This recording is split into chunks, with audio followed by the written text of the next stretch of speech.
but let me first say hello to our audience. Oh, I pushed the wrong button. That's Hi. funny. That was funny. Let me say hello to everybody. Hi, everyone. I am Davy. Welcome to the Sandwich Show. And today we have a special daytime edition of the Sandwich Show, which creates an EU-friendly time slot for folks like our latest guest to check in. I am pleased to introduce to you a synth musician who's put out numerous works on Bandcamp and Apple Music and Spotify and all the music platforms, and in addition streams the synthesized grooves on Twitch regularly each week. Folks, oh no, what happened here? Okay, there we're back. Folks, I'd love to introduce to you now our latest guest in our Sandwich Q&A series. Please welcome Mr. X, coming from the great country, from the cool country of Germany. Nice to have you here. Welcome in. Thank you so much, Davey. I'm glad to be your guest today. Well, we're glad to have you as a guest as well, my friend. It is always fun for me to chat with people on the other side of the planet because we see you on stream at the earlier parts of the day in most cases. Sometimes we'll see you in the evening hours in the US, but with that you have different perspectives, you have different backgrounds, different upbringings, and then you've talked about concerts as we were warming up here in our starting soon, and I think it's really cool that you've had that much experience getting to see shows. So it's lovely to have you here. We are going to talk about Mr. X's latest release, which has been pinned to the chat. So if you want to check it out, you can check it out on Bandcamp now and purchase the album for yourself. And it is available in 24 bit, 48 kilohertz, high resolution audio, if you so choose. So, and that's one of the cool things about your work is that it is a very high quality audio work. So we'll talk about that for sure, and we'll get into a lot of other details as we go and talk about your journey and what have you. And we have people checking in. Pink Daisy Cat, welcome in. Nice to have you here. Thanks for joining us. So, Mr. X, Pink Daisy Cat. it is a really cool journey. I'll revisit the topic of concerts in a minute, and I know that King had because King was asking concerts or festivals or both. Have you been to festivals as well? Actually, one-day festivals, not the camping experience that you have when you have multi-day festivals, but just those one-day festivals that start in the like 10 a.m. in the morning or so, and then they go right into the night. Because I'm not much of a camping person, at least not around festivals, so that's why I haven't been to those bigger ones. But I actually focus on the single concerts most of the time. Okay. Yeah. I got you. Well, I appreciate you sharing that as well. And with your your analog synthesizer journey, I mean, it does create a sound that I think even today can resonate with a lot of people. And I know that you get the sound by way of a lot of different modular racks, drum machines, and synthesizer machines. And I was really wondering how you started building your synthesizer empire. I mean, where is the genesis of your inspiration to do music? But secondly, how did you form the beginning of what has become a really magical kingdom of synthesizers? First of all, thank you so much for the kind words about my music and the setup. Um, and maybe I should start at the very beginning because Mm-hmm. before playing keyboards and all that kind of stuff, I was just a music listener, like most of the people probably that started with music in the first place. Um, when I was a kid, I started to discover music on my own and not just listening to the stuff that's on the radio or that maybe was talked about at school or something, but just trying to dig deeper, finding other music and simply finding what's out there. Um, and first of all, I started in listening to rock, hard rock, 70s rock, 60s rock, 80s, 90s, that kind of stuff. Um, but somehow the music that I was drawn to and still I am drawn to is progressive rock, basically the nerdy stuff like Rush or like the classic bands from the 70s, Pink Floyd, Genesis, yes, King Crimson, Emerson, Lake and Palmer is a huge influence. Um, and by listening to this kind of music basically all day and sometimes even all night, I started to wonder what goes on by making this kind of music. Because listening is one thing, but finding out how the music is created is different and a completely different world, actually. And somehow I was really interested in the keyboard sounds. I mean, I like great guitar players. Everybody likes Jimi Hendrix, but also guys like Robert Fripp or Steve Hackett. But I was always very interested in the keyboard sounds, and I simply researched how they are created and what's the deal with them. And something that's so special about the progressive rock is actually they came up by using synthesizers heavily as the first bands. Actually, I mean the Beatles and even Simon and Garfunkel sometimes used them, but only more as some kind of gimmick. But those prog rock bands really try to take these instruments and give them a musical function and somehow a kind of musical operation. And this is how I started to become interested in synthesizers. And then the first instrument, the first proper instrument that I bought, the first synth, was the Moog Little Fatty, which is basically just if I stretch my arm, I can touch it already. It's just off screen. Oh wow. It's the key instrument in my setup. Some people simply pick up their guitar and start playing. Some people play piano when they want to develop a musical idea. But I have the synth. I mean, sometimes I like to go to the piano and simply play a melody, but this synthesizer is my main instrument. And Hmm. I mean, I can basically play it by heart. I'm saying this now, and I'm sure a lot of people can show me things that I never have heard from this instrument. But still, it's the key sound that I want to have. This classic Moog sound, as they sometimes say, Hmm.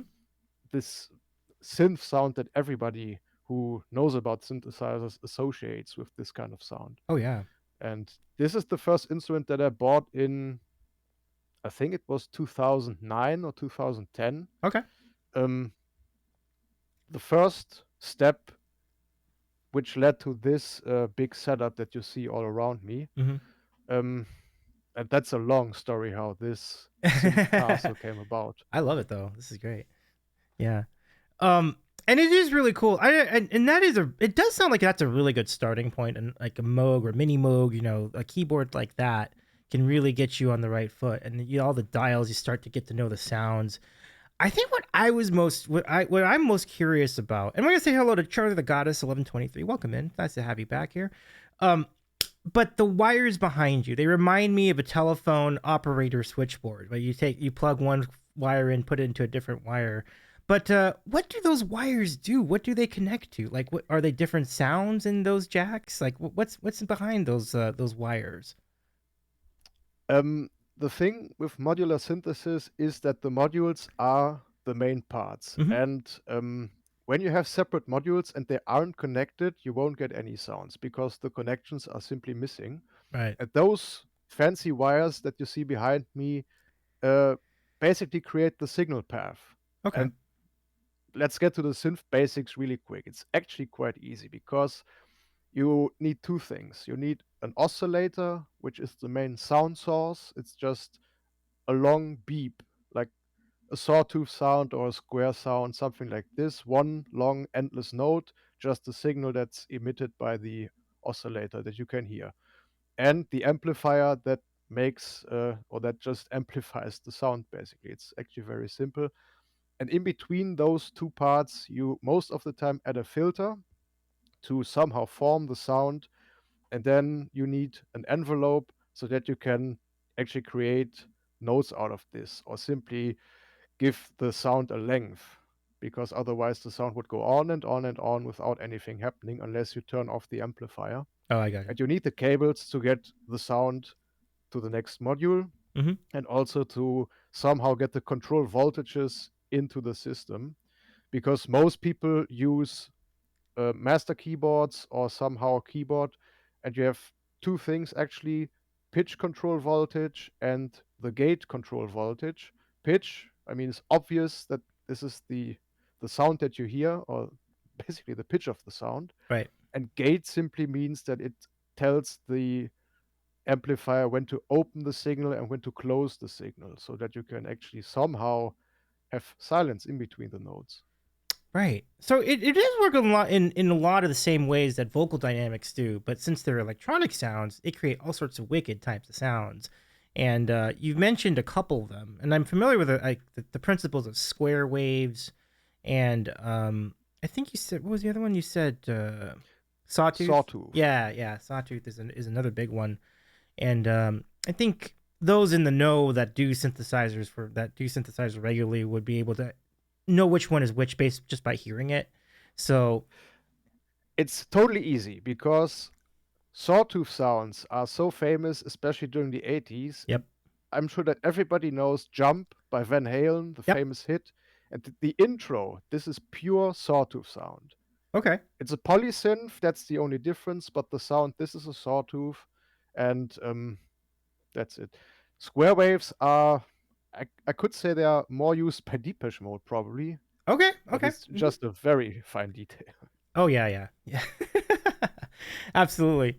No, those are good examples. Yeah, absolutely. You definitely hear examples of very good examples of both of those in each band's work. Um, Now, I know that in the 70s, like the polysynthesis didn't really come about until later in that decade, or maybe even at the end of that decade, really.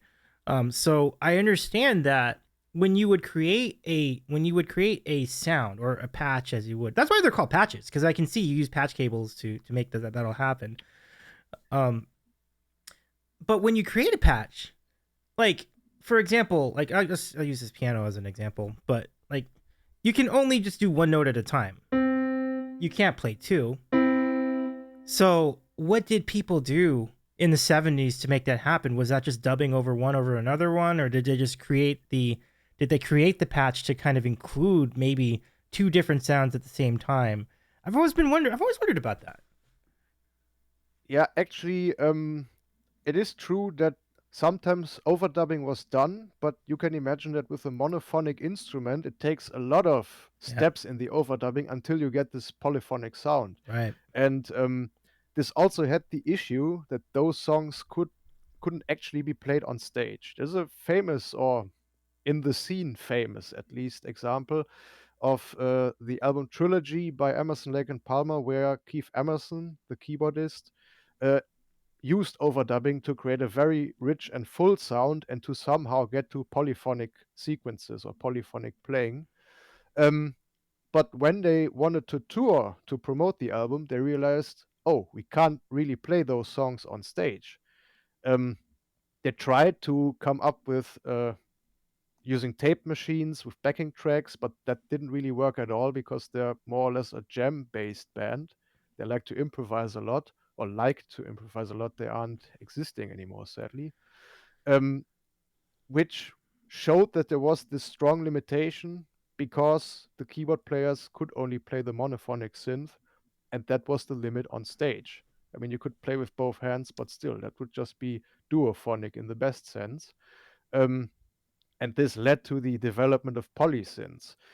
But you can, if you have more than one oscillator, you can tune the oscillators accordingly so that you could create a chord when you have three oscillators in parallel and then trigger them all at the same time. Okay. And you simply tune them to chord intervals, which work most of the time depending on what kind of stuff you're playing. Hmm. But this was some kind of workaround to get somehow polyphonic sound. It's not truly polyphonic because in the end you're just playing one note and it's just a fixed tuning.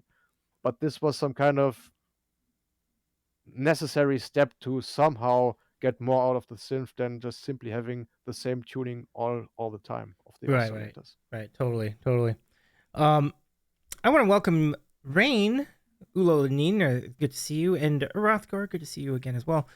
So, as you apply some of the historic techniques to your work, I'm always curious, like, what's your strategy in terms of creating a sound, or creating a song, or even creating an entire album? Because I know that you can create. There are a lot of different things in play. Actually, I alluded to this on Discord this morning, including arpeggios, for example, where you have entire sequences of notes playing over and over and over and over and over. As an example, there are there are effects, as you said, delays, reverb, things like that. But where does this track begin? Would you start with the? Would you start with an arpeggio? Would you start with percussion? What would be the beginning of, or is it different each time? Like, what do you normally do to decide how to compose a work? Um, I mean, I like to improvise a lot, and this is most of the time how the song ideas come together by simply trying stuff out. And Hmm. it depends on my mood during the day or some things that happened, maybe, or even music that I listened to that inspired me. And then I simply play a first melody, or I'm just trying around some stuff on one of the instruments here. Or, like you said, I want to find a sound that maybe comes close or is something completely new, something that I didn't try before, by simply patching all the modules in a different way and hoping that something will come out of it. Um, but it's actually always based on improvisation. There is no fixed idea. I mean, of Oh, course, okay. sometimes I think, okay, today might be a day where I want to have a slower jam, or Hmm. maybe sometimes I want to have an upbeat jam. Uh, but I most of the time start with the melodies, and then I will add rhythm, for example, drum machines and all that kind of stuff. I know Hmm. many people who start in a different way. They need rhythm first, and then the music happens somehow. Right, right. So interesting. That is so interesting because, like, I think, I mean, I know that some of the most well-known synthesized like riffs of all time basically were experiments, just like you said. Like, you're just listening, you're just like putting something out, and like, okay, what can I do with this to make this more interesting, or what can I add to this? So I think that's pretty cool. Like, I appreciate you sharing that. Like, it's neat to see how the process comes together. And you mentioned improv. I think that's very much in the tradition of, as you said, Emerson, Lake and Palmer, and yes, and Genesis too. Like, they've definitely been good with like taking a movement and then playing off of that, and then like extending it. And the Who were kind of similar that way. Like, they would be good at that too. So, before we keep going, I would like to do you I think it's about that time for our sandwich segment. Do you have a sandwich on you tonight? I have it right in front of me. Okay, let me bring us Um, in. I'll just do a quick intro, and then I will throw to you. And I would love to see what you have for a sandwich of the week. So here we go. It is that time for the.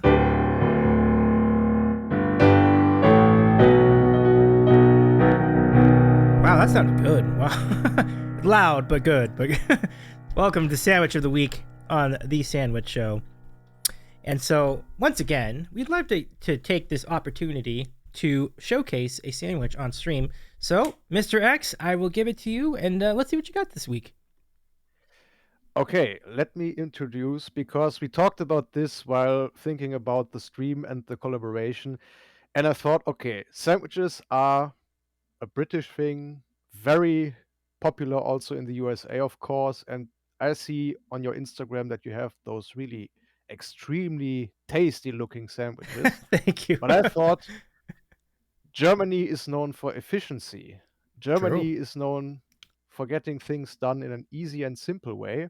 And so I thought, why not share the most basic, but somehow still most popular sandwich that we have in Germany? And it's just the Käsebrot, the cheese sandwich. I didn't flip it together because I wanted to show how I sometimes like to have it. And that's the advantage of us being on stream, because I hope that you can see it here. It's Oh. it's Gouda, or Gouda as you say, and then Mm-hmm. some onions on the top, and then a little bit of salt and pepper on very nice bread. and I can safely eat the onions without anybody uh, maybe not being very happy about this, Fortunately, the but still let technology me. has not advanced that much yet. But I do know a team that's actually developing some kind of device that should transmit smell. I don't know how and why anybody would want this, but they think it might be a good idea. Hmm. Um, Interesting. but still, I hope I made this right or did this correctly, but it shouldn't be that much of a trick, so let me Oh. try it. Is Staggy here? Because I don't have reverb on here. We have this kind of ongoing running gag of mukbang ASMR, but I'm doing my best. That's funny.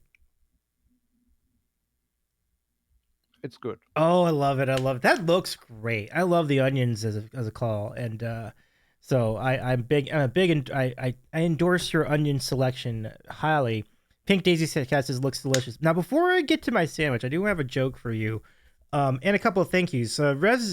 Renzo Penaranda, thank you for the follow. It's really great to have you join our community. And Pink Daisy Cat, likewise, thank you so much for the follow. I appreciate you following the Sandwich Show. It's nice to have you here. So, the question from Rain: what did one electronic musician say to the other when they were leaving? Oscillator. Nice one. Bad pun. Well done. I appreciate that email. Okay, here's what I got this week. So, this is actually relatively simple as well. And those of you who are following on Instagram saw this sandwich earlier in the week.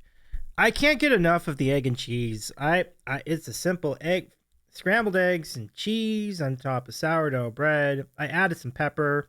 I added some Tabasco sauce. I've been eating this thing like a habit. It's been and I also this week have included some Utz potato chips, which are Ooh. really good. These are light and they go great with every sandwich. So that's what I got this week. I was thinking about adding pretzel sticks because that would be like the deluxe version of these kind of simple sandwiches. But I didn't want to over impress anybody. So That would have been pretty good though, it yeah. looks tasty. Mm-hmm. Well, enjoy your sandwich. I shall enjoy mine as well. Very exciting. It's like the office break with everybody sitting at the same table and chewing on their sandwiches. Quite right. I love it. Um, but yeah, I'm gonna make sure when next time I get to the store, I will pick up some Gouda because I'd love to try yours. The way you diced your onions too, that looks really good.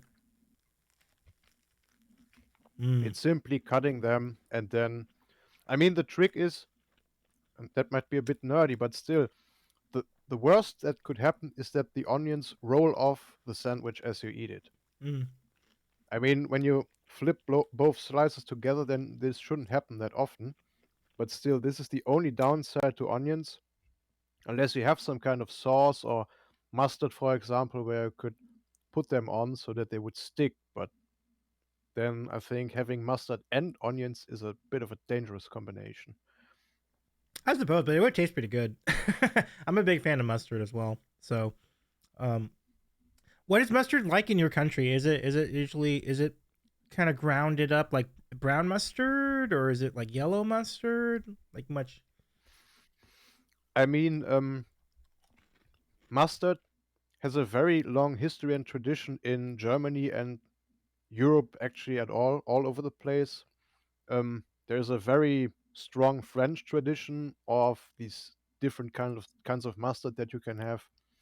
Um, but still, Düsseldorf is a city that's very close to where I live.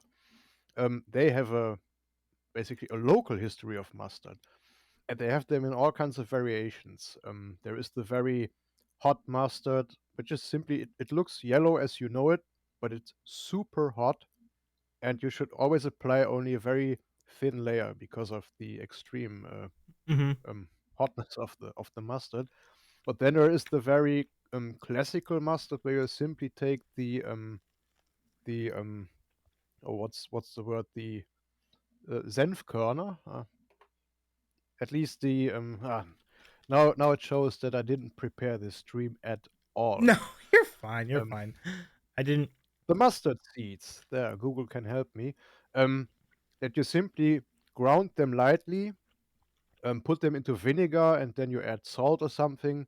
And this is this kind of traditional mustard that doesn't really taste that hot and more like mustard in the original sense. Um, that's the ancien, as they call it in French, basically the very old. But it's also very tasty. Also great at salads. Oh, that's great. That sounds. You have my attention with mustard. I know that every year that they have a festival called Oktoberfest, which features a lot of different beer and sausage, and mustard is certainly part of that too. Um, but is it true what they say about beer in Germany? Like, it seems like it's something that your part of the world is very proud of, and I don't know if you're a beer connoisseur yourself, but it does seem like they've got a lot of great beer going on where you are. Um, I do both of the best of both worlds, beer and wine. Okay. And of course, beer tradition in Germany is a very, very big thing, despite the beer consumption going down in the recent years. But that's, I guess, economically related. Still, beer tradition has been very strong in Germany. It's getting a bit difficult because of the economic situation with breweries closing. Um, but there are many regional beers. And it's interesting that you mentioned Oktoberfest because Oktoberfest is something very Bavarian. It's not that popular in Germany per se. And if people want to experience the Oktoberfest, they travel to Munich in Bavaria, where the original one happens. And yeah, beer still is a thing in Germany. It's not as popular as, for example, in Belgium, where almost every village has their own brewery. But it is one of the main alcoholic beverages that you can have here in Germany. Mm-hmm. Absolutely. And still, wine is the not the counterpart, but many people decide either between drinking beer or drinking wine, but you won't find people who drink both in the same way that often. I Just see. because wine is always considered something posh, something very expensive, but that's actually not true. You can get very good wines at a low price, and True. then those are still much better than supermarket wines, for example. Yeah, you're right. I think I've seen some pretty solid wine for not that much really. And beer can actually be surprisingly expensive depending on like how much you get and what type you get. So I think that's a very good point. Now when you talk about wine, like what's your lean? Do you go red wine or white wine? Very heavy red, but I like to drink a good white wine as well. Cool. Funnily enough, the room next to the studio, Mm-hmm. there is the wine cellar, and it's Ooh. not related that I simply get inspired and then perform, or perform and then get the stress relief or something by drinking all the time. But it's just because I am in the basement here. That's always good to have a studio in the basement where no Mm-hmm. neighbor can cry about how loud this shitty music is. Um, Okay, like yeah. let's talk. Let's just a moment here. We do not call that shitty music. That's amazing music you do. Um, but but a good point about the basement. Like it is a kind of the dream for a lot of. So no wonder you're a big fan of Danielle Allard. I mean, basement culture is huge at Danny's channel. Yes, and I totally understood what she's doing there because it's just some kind of basement people know what's up. Basement people know why they prefer performing and making music in basements. I mean, it's not like that sunlight hurts us. The vampire status is still a secret, but um, it's just it has some kind of it's a workplace, and I like to have it like some kind of workplace. The walls aren't decorated with any stuff. It's very simple. I have my instruments, I have some furniture to put some stuff, and that's basically it. Because I like to work here. I like to work on music, and when all those areas somehow come together, working, performing, being creative, and enjoying performing, then that's the best that can happen, actually. Absolutely. I love that. Sid Heresy, welcome into the chat. Nice to meet you. And we're glad to have you here for our conversation with Mr. X, who is a synth musician based in Germany. You've talked about all the different instruments you have.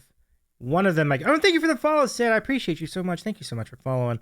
Um, the automaton, was that directly Yes. inspired by Danny, or did you have that already before you met Danielle Lard and got to know their channel? It was a present for my birthday from my brother, actually, and Okay. he didn't know about all the inside jokes that are happening on Twitch with the automaton, but he simply gifted me one. Probably because he saw it in a shop somewhere or found out about it or saw YouTube videos about it. Um, and I thought this was an excellent idea that he had.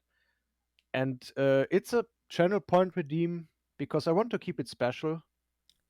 And still, I like this thing. It's some consider it silly, but I actually like this one. And a friend of Sid and mine as well, DJ Dowie, he enhanced his automaton and amplified it, I think, with a jack out and something like this. I mean, he knows all the details, but sadly, he isn't in chat at the moment. But he really knows what's up, and he even won a contest or made the second or third place of playing the automaton and covering some songs.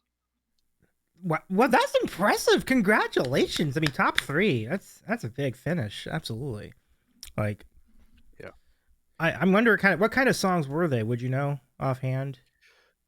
I think one was a Deepish Mode song. Oh I'm no. not sure, but still, he actually came very close. I mean, Yeah. I hope that I can get his name right. I think it's with an underscore. And I mean, you see one of the emotes because Sid posted them. Um, so will it work? Ah, it should work DJ. now. Oh, okay. Okay. Yeah. Yeah. I've seen this handle. So, King, can you shout that handle out? And then, folks, go follow DJ Doe. That's really great. Congrats to our friend for that incredible run. I'm gonna just. Speaking of instruments, this just in because speaking of instruments, Sid Heresy actually inspired one of the racks that I have behind me, Ooh. because of a certain way of generative music creation. I Uh. mean, that would be a long tangent to go about, but I actually called this one the Sid rack because all of the ideas that you can do with this rack are inspired by the music that Sid Heresy does. Oh, Sid, that's amazing. Like, does Sid stream too? We should. Yes, he Oh, is a oh, basically almost a daily streamer, I would say. okay. Well, I'm gonna follow Sid, and yeah, can we shout out Sid as well? Mods. Let's. Oh, look at that. So Sid's in the so Sid's in the modular synths too. Look at that. That's pretty cool. Yeah, and that's kind of an interesting little subplot to the saga of Mr. X is that you are part of a modular synth community that somehow also has a pretty good tie-in with Danny's community too, because I know that for a time we had Sarah Sounds Cave, who also kind of like more of a virtual module synthesizers, but it was the same idea. Like it would just like it would you would create a sound, and the sound would just kind of segue into other things, and then one would improvise off of that, and then create entire soundscapes. So that's again that's do you enjoy your contemporaries in the field as well? I feel like that's a solid yes, but speak to like some of the other components components. I love it. Of the modular synth community. Yeah, I mean, I think it's a very interesting part of Twitch in a whole because the networking aspect leads to inspiration, at least for me. And many of the things that you saw, like the Sitrek that I mentioned earlier, were instantly inspired by those people, by their streams, by the content that they're creating. And Sarah is a mod on my channel, and we chat a lot, depending on how work allows, of course, and the time zone differences, because Sarah's um, patches that she uses on VCV Rack. That's an application that you see on her stream. And she really knows how to create great patches in this application. Yep. Um, this is something that I sometimes do, but off stream just to test some things because you can add as many modules as you want, as many as your CPU allows, until the thing burns up or something. Um, and I really like to be inspired by other people, by other streamers. Hmm. The same with Danielle. I mean, her community is exceptionally friendly, supportive, like I never saw anywhere else, I must admit. This is why I became so interested in not just watching her streams, but also getting into the community, learning about all the events that Danny has, Oh yeah. and the events that are held by other people from the community. And I find this really impressive. And I see Jazzy rated just there. Jazzy, thank you for the And raid. It's good to have you here. Thank you so much for raiding. Um, but anyway, I'm sorry, I didn't mean to interrupt you. no worries. The idea is actually that um, it's not just about talking about gear or so. I Hmm. like to watch the streams of other people simply to see how do they create the music, and it's not just focused on electronic music. It's with every music stream, and also sometimes with the art streams. I'm not an artist myself. When I start to draw things, then even the real nerds get really angry. But I like to watch people create. Yeah. Um, and it's so interesting to see. And what I meant with being inspired is not only inspired in a musical sense, but also inspired in handling the technical aspects. For example, I stacked the keyboards which actually have keys. I mean, obviously they would have some. Um, Before I had this kind of Jasper's stand, this huge metal thingy, I had basically two islands, one close to the camera with some keyboards and one in the back with a different set of keyboards, because I didn't really had the proper idea how to get everything at one place to have it performance ready without having to separate the instruments. And there is a streamer called Neon House, and house in this case is written like the German word house, Hmm. but still he's in the USA, and he had this really nice Jasper's rack, everything stacked and ordered neatly, and the camera at the top showing this rack. And when I watched his stream, I thought, that's it. That's exactly what I need. Something to stack like he has, to have it ready in one place, and just to stand in front of the instruments and being able to play them at once as I like that. And this is how many things about my stream came together just by watching other streams and not just enjoying their content, enjoying their music maybe, but also just by seeing what are they using, how are they using it, and maybe asking them like, what's your setup or what's your routing for the streaming and all this kind of stuff. Um, I'm a technical nerd in that aspect, just to know how people create their art and create their music and what's the workings behind it, because that's always why I don't show the floor of this studio. Anybody who knows cable management, for example, Sid, he's a professional, Right, he's right. an audio engineer. They would scream and probably call Interpol or something. And You might have some company in that, dog. I don't think my cable management is that great either. So for what it's worth, I mean, oh, I wouldn't feel too I bad would about make it. you cry. I would make You you would make me. cry. I know I would, because I see it. It's just cut off. Sid likes to say, "I'm glad that we're filming from the waist up," but I'm sitting down now. But I'm glad that it's cut off, because sometimes I look at it myself and I think, why and how? If you think that's bad, then you need to see what's happening on the floor. And I mean, Danny knows about floor nachos, and they would get lost here. Oh my gosh, that's funny. Well, it's it for but for what it's worth, it sounds great. And so let's bring in the raid. Thank you, Jazzy, for the raid. Good to see Ryan too.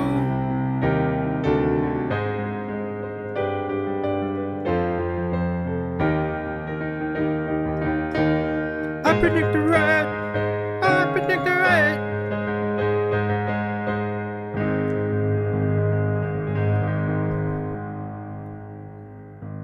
Thank you so much for the raid, Jazzy. So good. You know, this is my favorite thing about doing shows this early in the day is we can have raids from cool people like Jazzy, based in the EU. How are you, Jazzy? It's good to see you again. My name is Davey. I'm a variety streamer based in Los Angeles, California, USA, and we are hanging out today and tonight with Mr. X, based out of Germany. And we've been chatting a lot about modular synthesis, music, and concerts and things. And Jazzy, it's great to see you here. So y'all go follow Jazzy and follow that E flat guy too, who checked in as well. Great to see you too. We will be taking your questions in a little bit. If you wanted to pick Mr. X's brain about anything, music or how to stream, things like that. Jazzy says cable management is a chore. Never look at mine either. See, we have company. We have company. Let's go. Pump that. Please don't ever fall over the cable management, says Jazzy. And it's good to see you. It's good to see you too. Sid says, I just put piles of clothes over it. See, that's the professional that I talked about. Sid knows all the secrets. Yeah, absolutely. Oh, and by the way, those of you who just rated in sandwich, I still have some of it. This is an egg and cheese. I've been talking up egg and cheese for 2 weeks, but this is it. It's really good. It's really good. And I don't know do you have any of your sandwich left? I don't blame you if you don't. Yeah, I'm a slow eater in that respect, because either I would be eating or I would be talking, but we learned that we shouldn't be doing both. So that's my sandwich, and you can see the bite marks are nasty. But that's a sign of a But good still, sandwich. I wanted to say it's cool, Jazzy. Thank you for the raid. I've met Jazzy a lot in real life at the TwitchCon events or at the showcase events, Mhm. and Sid as well. I met him in Chicago, I think 2 or 3 years ago. Awesome people, online and offline. Aw, I believe it. I believe it. Jazzy's been so kind to all of us out here on this channel and everywhere really throughout Twitch. So Jazzy, enjoy your lurk. Jazzy, this is on that note. I'm gonna lurk because I do need something similar to a sandwich. And Jazzy adds, it was awesome to meet you so many times. That's great. Yeah. And that's a great segue. You have had the privilege of hosting the IRL Streamer Showcase on 2 occasions, this year and last year. And getting to know Mocker Play seems to have created that opportunity. Tell us the story of how you got recruited to do the IRL Streamer Showcase, and if you have any anecdotes from the experience, let us know. I mean, there wasn't much of a story behind it, because when Mark developed the idea of the showcase, he thought about the different roles that he needs for the event, and one of the key roles, of course, is having a host or multiple hosts. And he, being the main organizer, said, "Well, I will probably be busy all night and all day, of course, setting up the stuff and checking that everything is working and so on, and checking that everybody's doing their work and nobody is confused about something." So he wouldn't have the time to host.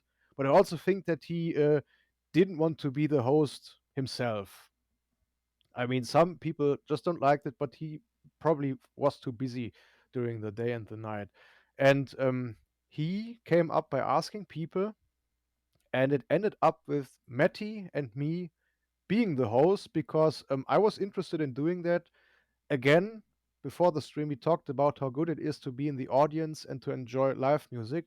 And I thought, well, when I'm the host, I can have the easiest job of the whole evening by just announcing the people, announcing the performers, or talking about the schedule or something, and then sit down in the audience and enjoy the music and still be working at the same time. Mm-hmm. That's the tricky part.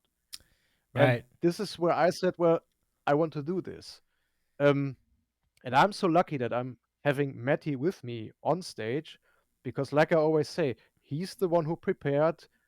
I'm the one who's just there. And together we hopefully are good hosts. I mean, he's a brilliant one. I know this. I listen to what he says on stage, of course. But I think that both of us do a decent job, I would say. Yeah, I can corroborate that. I mean, you both look so natural on stage, and I imagine it helped that you have done stage performances in the past as a musician, but being comfortable enough with the stage to be able to banter with different people, and Maddie, as you were saying, and then build up to the next guest as the night went along. That's pretty cool. Like, I'm glad you enjoyed the experience, and I'm glad that went well. And I mean, are you looking forward to hopefully doing this again next year? I would totally be up to be the host again. But the thing is, it's not about having stage fright or something. It's so easy to host these kinds of events because most of the people I see in the audience are people that I watch on Twitch or know from Twitch at least, making this event some kind of living room concert in a way. Okay, there might be 60 or 80 or even many more people sitting there, but after all, everybody knows everybody else, and then you have this kind of familiar feeling during the event. And this makes hosting and hopefully performing as well totally easy.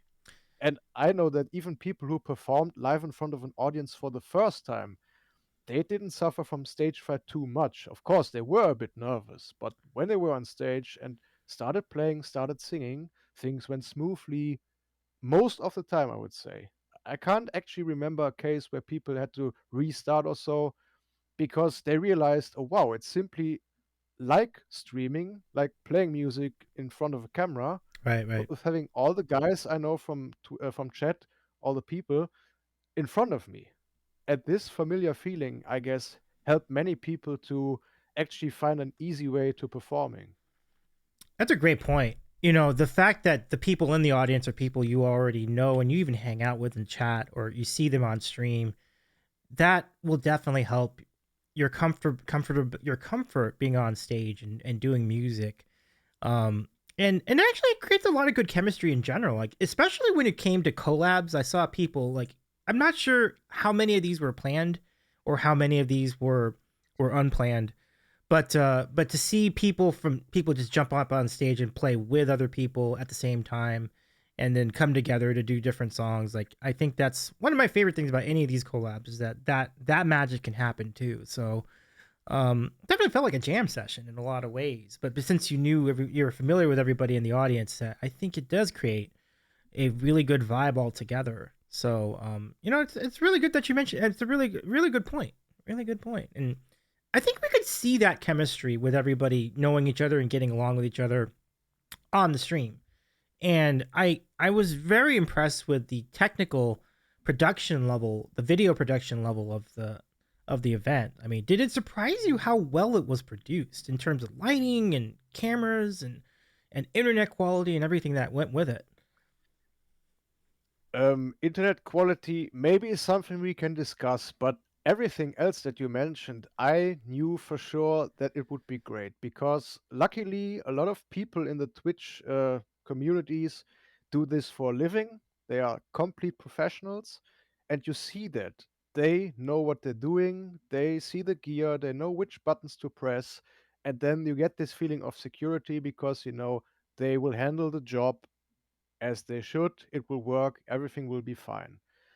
And most of the time, the net connection is the crucial and somehow wobbly part because you never know, well, is it going to work? Is it going to be stable? This is something that we can't really control. It just works or it's a bit of a mess. And everything else, like the camera people that we had at the events, in in Harlem for the showcase, those were the people from the venue. And I thought it was brilliant that the venue actually has their own people to work the cameras. And when the team says what the idea behind or what they have, what kind of idea they have for the camera work, then they will do it accordingly. And that went more or less well, I would say, at least from my point of view. Um, but I'm not so professional that I watch the cameras all the time. I mean, that's the best example. The camera's up there and I'm always looking at the monitor. Um, but still, I had this feeling that, of course, there is the time that you somehow plan, but you never know. Well, will everybody be there on time, or Right. will some people arrive later because of delays or something? This is something that just happens during the day of setting up the stuff, but it worked well most of the time. There weren't many moments where I thought, oh, now the whole event could somehow fall apart. Actually, not. We knew what we had to do, and by we, I mean the whole team that was involved. People setting up the stage, people taking care of the performers, and everybody else working at the doors. And maybe even taking care of catering or what else, what not. I don't know. There's so much happening, but it is happening and it's happening well. And this is the most important part. Still, this goes back to Maker Place, who organizes all Yeah, of this. And absolutely. being part of the planning team or the staff um, shows how much work goes in there, because the 2 months before the event are really no fun from the outside view, at least, but still Maker is a total professional doing this. There's no doubt. And Yeah, yeah. yeah, it's just, I am surprised. I mean, I sometimes prepare events in Cologne for electronic music with a few friends, and we have to share the roles. But Maker Place has all of this in one person and doing such a great job. And this is what I'm impressed about most, because I would completely lose track of all the things that need to be done, every progress in little steps in different areas and whatnot, booking the instruments, booking the venue, getting all the people and doing the tasks that are in between there, and then coming up with even additional stuff like working on the design for the website, the dedicated one that we have, or working on the design for the tickets, the stage passes, and even the merch stand that he came up with. So I thought, how does he have enough time during the day to get this done between all the other stuff that he's doing and Right, having a full-time day job? right. He's just totally impressive. A brilliant mind in so many ways. These it's all you've made some great points. Like Rocker's organizational skills are exceptional. Like the ability to have the vision to put this all together. I can't ever make enough of a point of that because a lot of people would love to put festivals together like that, but you need to be able to organize the ins and outs of how it's done. You have to find the right people to recruit. He found yourself and Maddie to be the hosts. I mean, he got to know both of you, or they got to know both of you on stream, and he picked up the idea that this would work. And same scenario, finding the venue.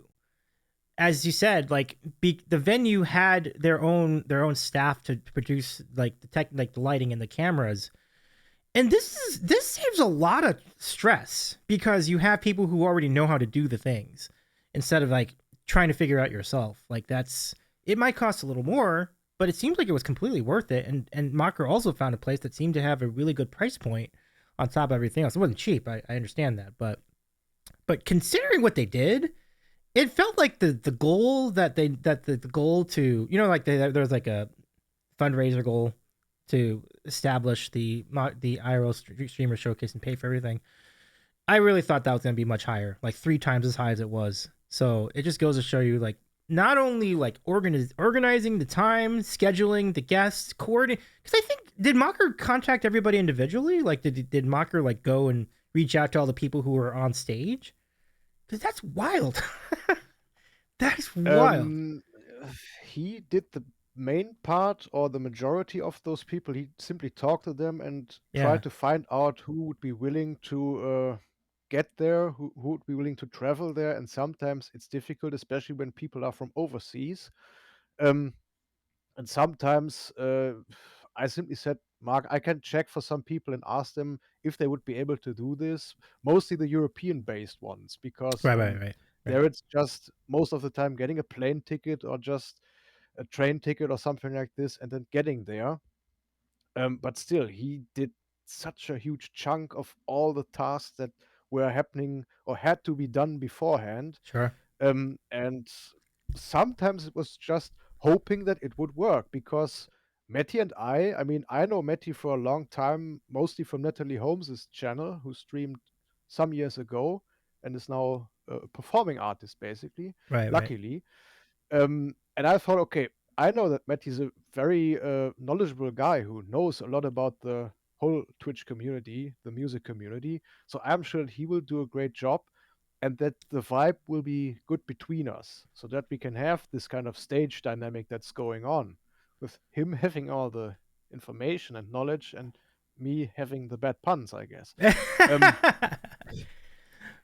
But still, this was something that I knew, or that both of us knew that would work. And Mark certainly was sure about this as well. Otherwise, he wouldn't have given us this task.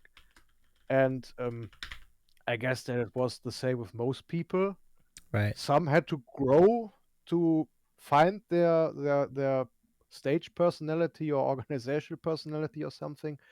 But I was very impressed at how well this went, because I know events, or I knew some events or attended some events that weren't organized as well.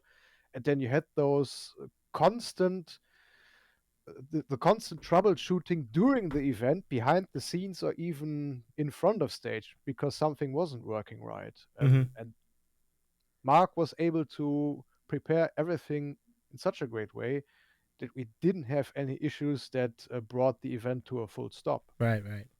Yeah. Absolutely. And all of us watching on the other side of the other side of the world, seeing that we definitely didn't notice anything major in terms of, and we've all seen other live events and things would happen. They'd have to stop down a show for about 5 to 10 minutes because something didn't get connected or the microphones weren't working. So it's not uncommon. So to see minimal amounts of that is really a high mark on the amount. Mark, a high mark on. You can give myself a. I can do puns too. Oh, yeah, I need to bring it up, and here we go. Yay! Bad pun. I I'm gonna call that a win. But no, I think you said it great. It was an incredible event, and we're looking forward to future versions of that event, or maybe even spin-offs of the event to come in the days in between. So let's talk a little bit about your music. Before we get to random questions, I'd love to field questions from all of you in the chat. But first, let's chat about your latest release. I understand one of the cuts from the album "Time Stands Still," which by the way is linked in the chat. Give it a go if you have time in your day. I recommend it. This is a cut called "Lost in the Current." Before I play a little bit of it, what are some of the things you remember about making this particular cut? It's interesting because this album happened more or less by accident.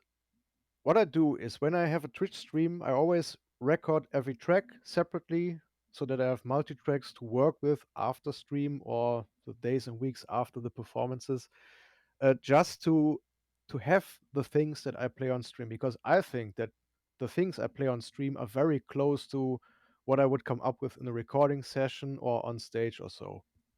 And the first 2 years, maybe we're just finding a proper direction, testing out things, and fine tuning stuff.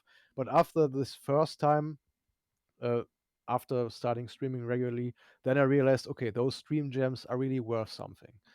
And the album was released in 2024, last year, I think.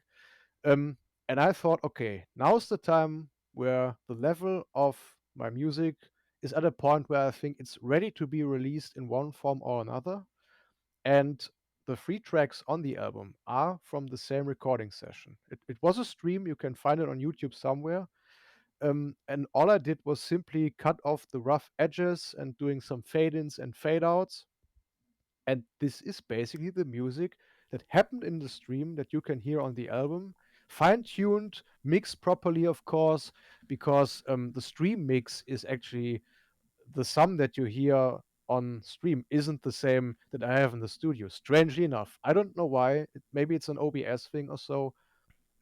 But still, I think this shows what happens on stream, just in the same way as it shows what my music would be like in a regular recording session. Okay, And that okay, also means that the music that you hear is most of the time improvised.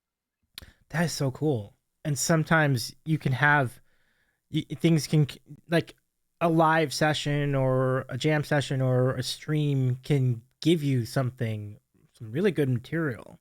And here is some of that material. This is called "Lost in the Current."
Yeah, this is really coming together. Like, this sounds really, I hope it does. yeah.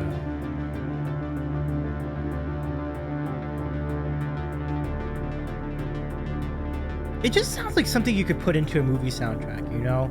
Like, even a modern movie soundtrack, I think, would really find a good. It definitely reminded me of like movies and just like intense moments, or as you know, calling of this Lost in the Current. It's like, yes, like you're in the woods, you're trying to find your destination, or you're trying to find your friends or your family, and this is like the search to find them. It's interesting that you describe it this way because I can totally get why this kind of music has this soundtrack appeal. Mm-hmm. Most of the time, or mostly because back in the day when this music came up at the end of the 70s and the beginning of the 80s, especially by Tangerine Dream, many filmmakers realized, wow, this really works well to create suspense and to sound differently than a classically Yeah. recorded soundtrack or a classical soundtrack. I mean, those have hit potential as well. Just check out Star Wars. I mean, that's the classic of all classics, I would say. Yep. But this kind of music worked really well, and especially the mindset of the 80s somehow pushed this into this direction. Just think of Terminator. The soundtrack needs to be cold synthesizer music. Yeah, It yeah. wouldn't work with something like orchestral stuff or so. Right, right. And something that certainly helped to make this kind of music more popular was Stranger Things, the series. And it's interesting that the guys behind the series actually said, well, our soundtrack was inspired by Tangerine Dream, the German band from the 70s. Wow. And somehow the circle closes, and all of a sudden, I was one of the guys who was creating such kind of music, and then people said, wow, it sounds like Stranger Things. That's amazing. They're like, wow, you make music like That's Stranger deeply- Things. Like, well, I mean, I've been doing this before. Sometimes I tease the theme of Stranger Things during a stream, but I think, no, I can do better than that. I mean, not better in a musical sense, but I can play my own stuff. I don't need to cover songs that are just famous and on a fashion wave or something, on a popularity wave. Nevertheless, it's a great theme song, Yeah. and the series itself is amazing with all the Yeah. ideas behind it and the action that happens, and the music just underlines this and somehow adds even more. It's so interesting. I mean, I'm not a filmmaker, but having simple shots and letting the music add the suspension and the tension, this is something that a good filmmaker and of course a good composer can create. Like Hans Zimmer, for example, one of the shining stars of the industry. Yeah. Sometimes the filmmakers that he works with on a regular basis don't even need to tell him where they want which kind of piece. They simply show him the movie or show him scenes from the movie, and then he comes up with a musical idea, and they said exactly like this.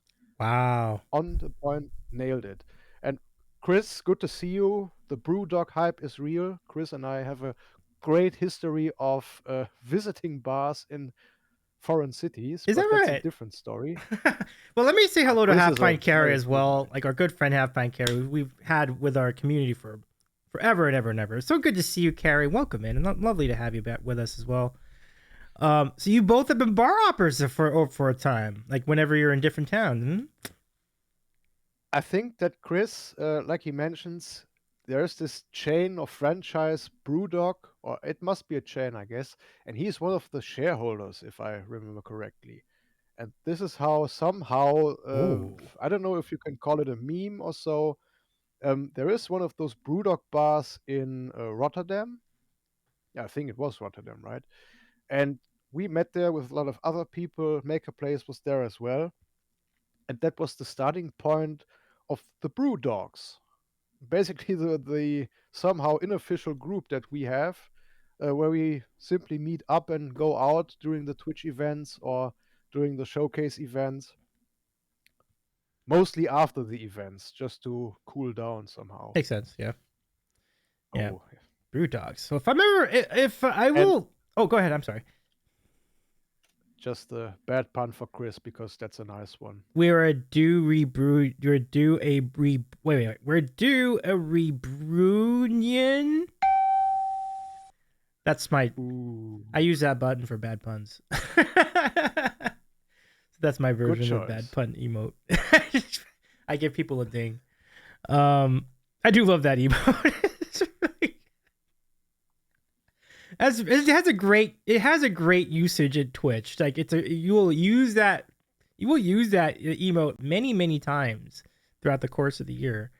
But Chris, it's really good to see you. By the way, welcome in. It's nice to have you here. We've seen you on stage as well over at the IRL Streamers Showcase. We talked about that earlier in our podcast.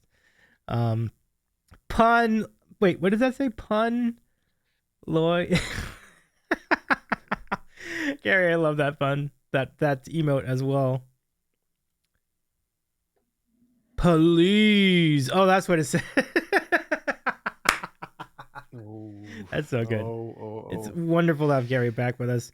I'm sorry I ate my sandwich so fast, but I had an egg and cheese sandwich on sourdough, and it was unbelievable. It was really good. Yeah. Mr. X might still have some of his sandwich with him. I'm not sure though, but I still have it. I mean, I'm shy of taking a bite because I'm talking all the time, and chewing just adds mhm. to stuff that people sometimes don't like that much, like the mukbang ASMR I mentioned earlier. Right. Um, but something else that I wanted to say because you mentioned the song title, and it's so interesting because recording music is one thing, but something that I find very important and I'm also struggling with sometimes is to find good song titles because unlike songs with lyrics, where the lyrics maybe give a hint how the song could be named and titled, when you have instrumental music, it's not that obvious. And I've been discussing about this with a lot of musical peers that I have and asked them, well, how do you choose a song title? And we're not talking about just naming it piece number one or something like this. That's too easy. Um, and I have a list of song titles actually, and it's really just a plain list with many possible song titles. And when a song is finished, then I go and check out the atmosphere, maybe even think what kind of scenery lies behind the song, and then I choose a song title that fits this kind of image. And Okay. it's interesting that you said this song reminds you of a scene where somebody is finding somebody else, maybe running through a forest or so.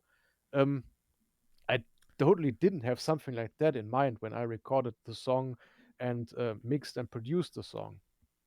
It was just something that I thought about 80s action movies with those maybe a scene where somebody chases somebody else, and that might be the connection of having this kind of, yeah, fast action, something happening there, somebody trying to find somebody else, and then we can combine both of the images that we had in mind. Yeah, absolutely. It's I mean, between the two ideas, it just definitely gives you, as you said, suspense and drama and excitement.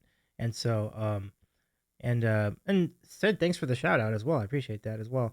I think this is I want to double check on Patty and Chelsea, but Patty and Chelsea, thank you so much for the follow. I hope I didn't miss you earlier.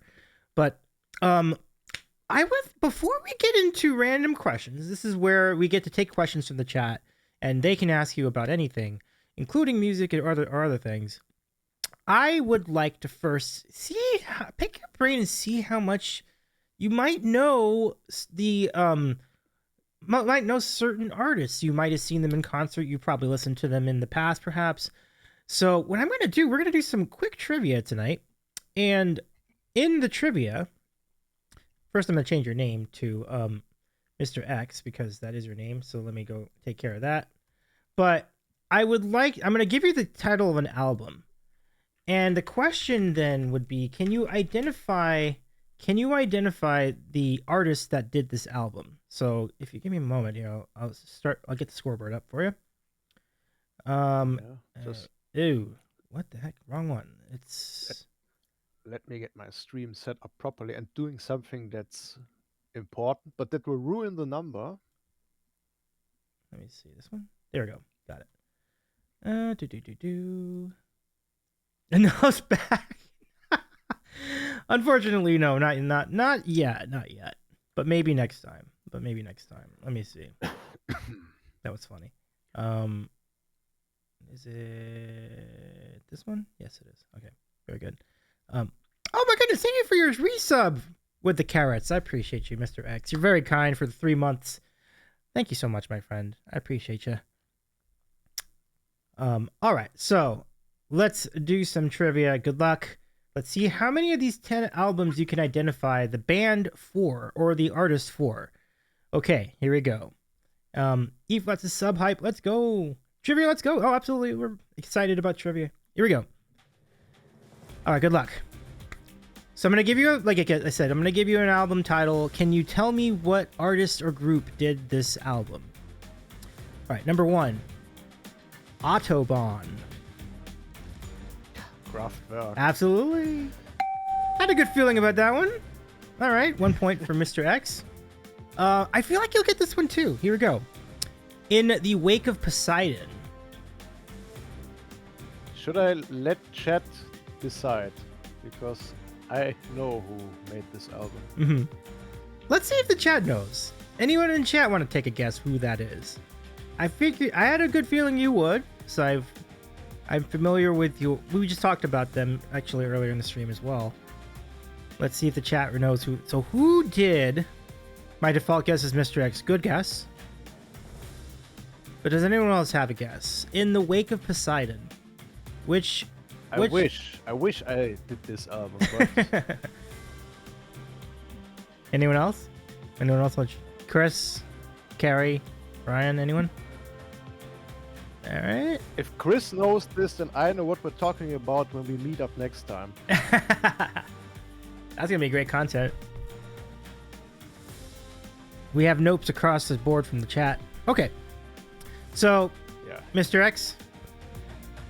King Crimson. Absolutely. Absolutely. Nailed it. I think you'll get the third one too. Here we go. Violator.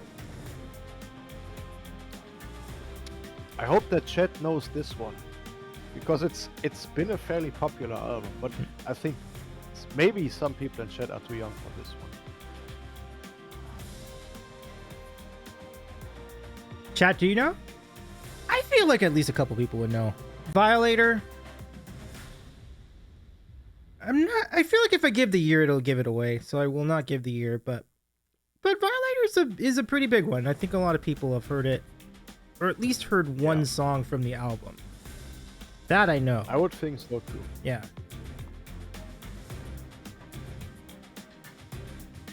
Yeah, it's a very good album. Really good. Great group. Rain says, I am struggling to think of good joke answers. We might actually have Rain this time. Carrie says, I feel like I should know. Yes, Carrie, I believe you've heard it. I believe you've heard it. I'm very sure that all of the people in chat have heard this one particular song. Yep. One particular song. And it might have been their biggest chart hit, too. I think so too. 80s. Oh. You got the 80s part right. I wouldn't say metal. Yeah, 80s is correct. It would be interesting if it was metal. Yeah.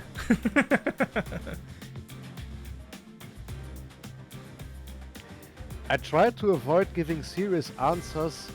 I said that at school a lot. I wonder if Ryan might know.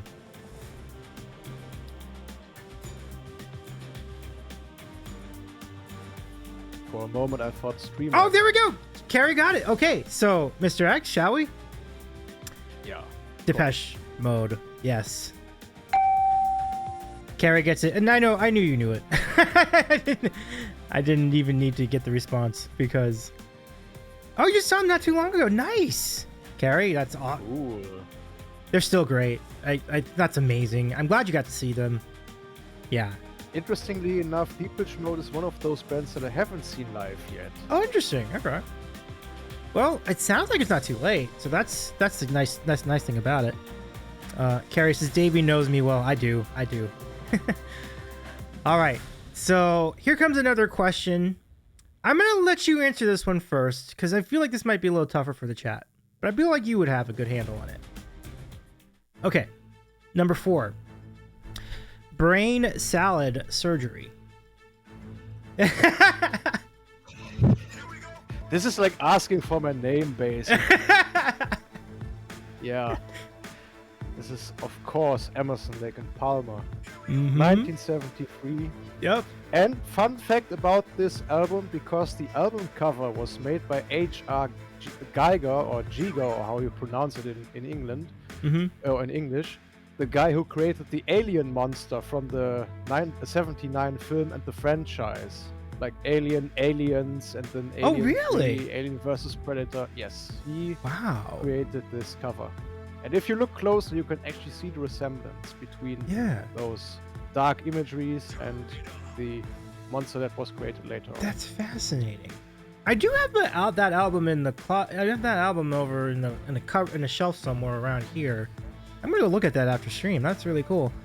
Okay, you're right. Emerson, Lake and Palmer. And yeah, the alien with the egg, with like the egg, like on the poster. The original movie was really cool. I never knew that. That's really cool. All right.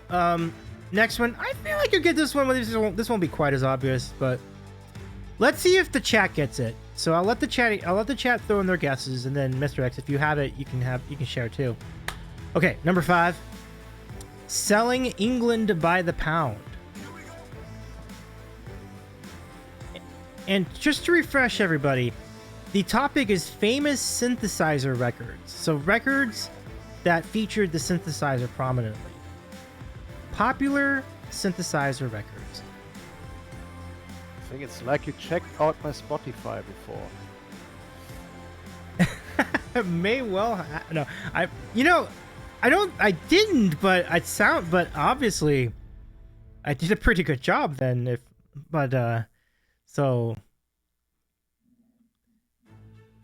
know what I did though? I did read your like bio, which I think definitely gave me some ideas for like some of these.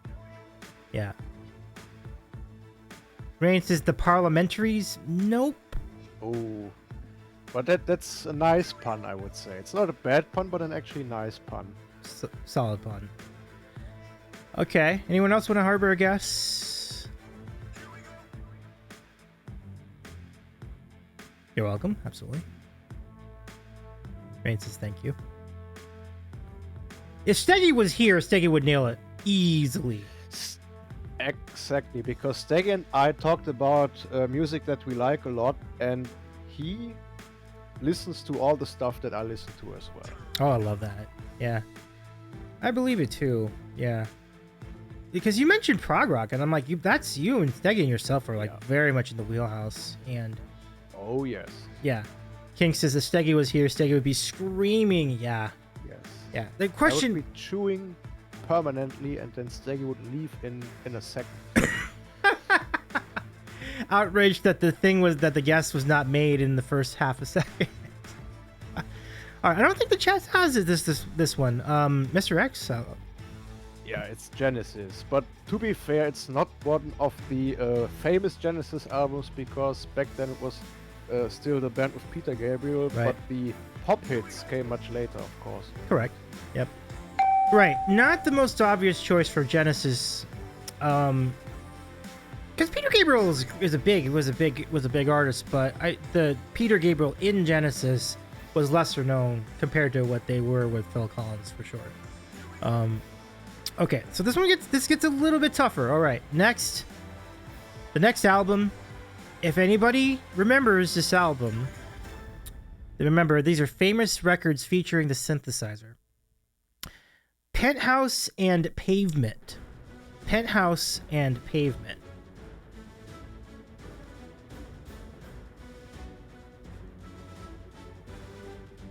I have to pass. Oh, wow. Okay. No problem. Let's see if anyone in chat gets it. So this is leaning more 80s, but very, very much the synthesizer is a part of this. Anyone? I mean, I'm sure I know the artist, but the title doesn't ring a bell. Mm-hmm. I'm a total scam. No, it's the cover's blown. No, it is not Playboy the Car Magazine band. Um.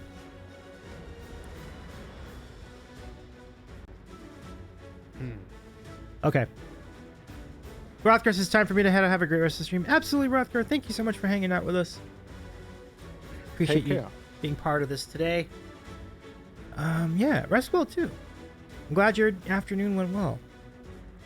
Okay. I think we've spoken, so the answer is Heaven 17. Heaven 17. Oh, yeah. I know the band, but they're actually not that much on my playlist, I have to admit. Yeah. A little different style, a little different groove. Yeah. Not so much prog, more dancey, I would say. So. Yeah. All right, next number 7. I would not get this. So, if that's a hint at all. Number 7 is Music for Airports. Oh. This is actually the album that I listen to when I'm having a migraine and I just lie down and let the music play and then relax to this kind of music. Mm-hmm.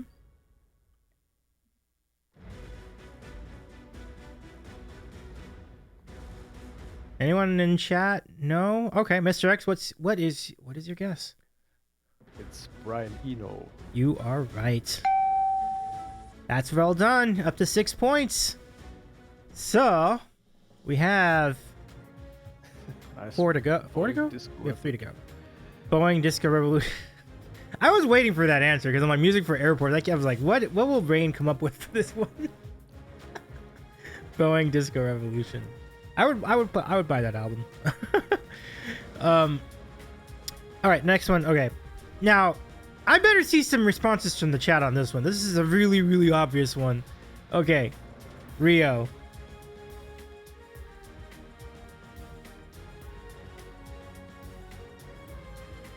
Oh, come. Chat. Let's. Chat.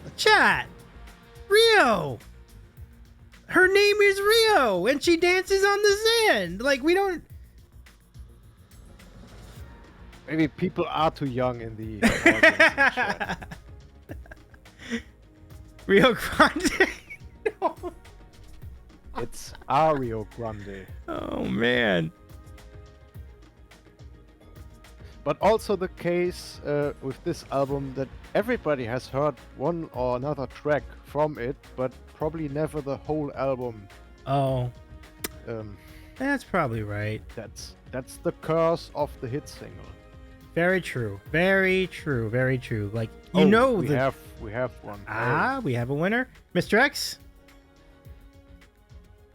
I mean, the answer is in chat, so... Yeah, it is.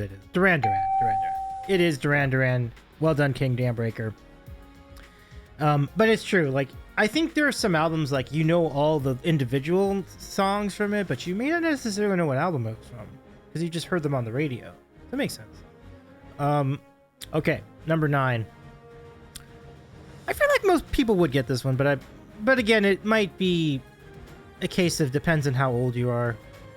Okay, Chariots of Fire soundtrack.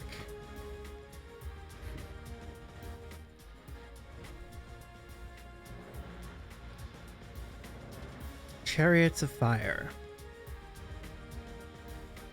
Again, one of the songs actually that everybody knows. Yeah. Or has heard at least. It's a little tricky because it's an instrumental song, because like not everyone would know that is the name of the song either. Because like you just hear it and it's like, oh, it's the thing when everything's in slow motion, you know, like yes.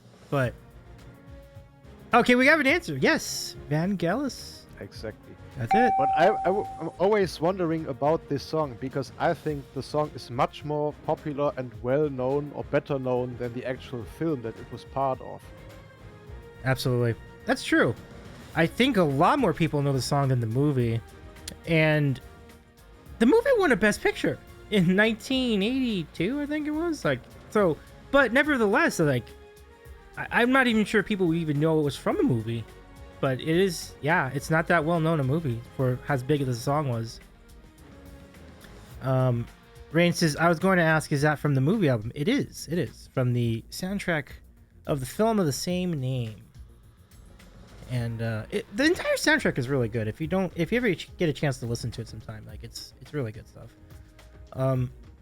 Okay, one more to come, and I think this is the same scenario that we just had with Rio. So here it comes.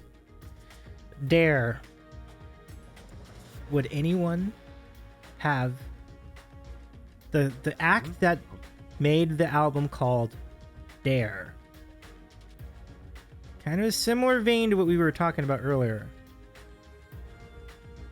Interesting because it doesn't ring a bell. Oh, interesting. Interesting. Okay.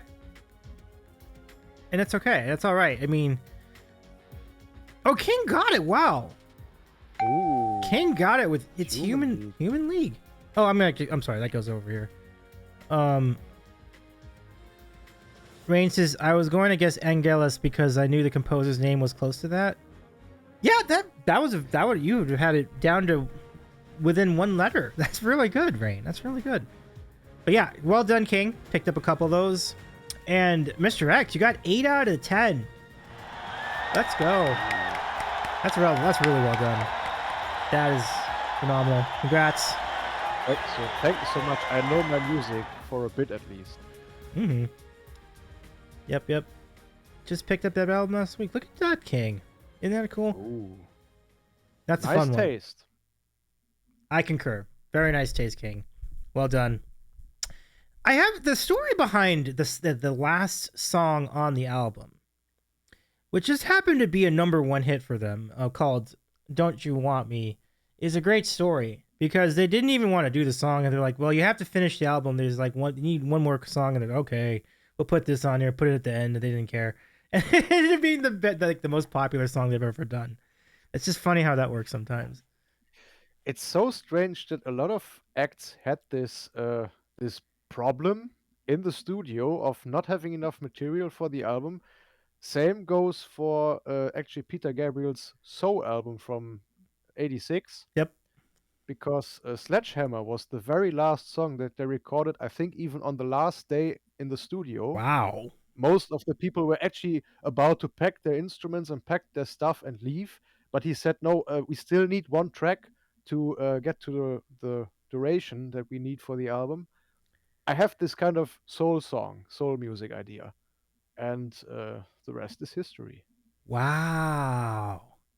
Yeah, what a game-changing song and video. If you remember the music video for it. Incredible. Who would have guessed that? And it's so interesting that Peter Gabriel actually kicked Genesis from the #1 spot in the charts because they had Invisible Touch on there. Mm-hmm.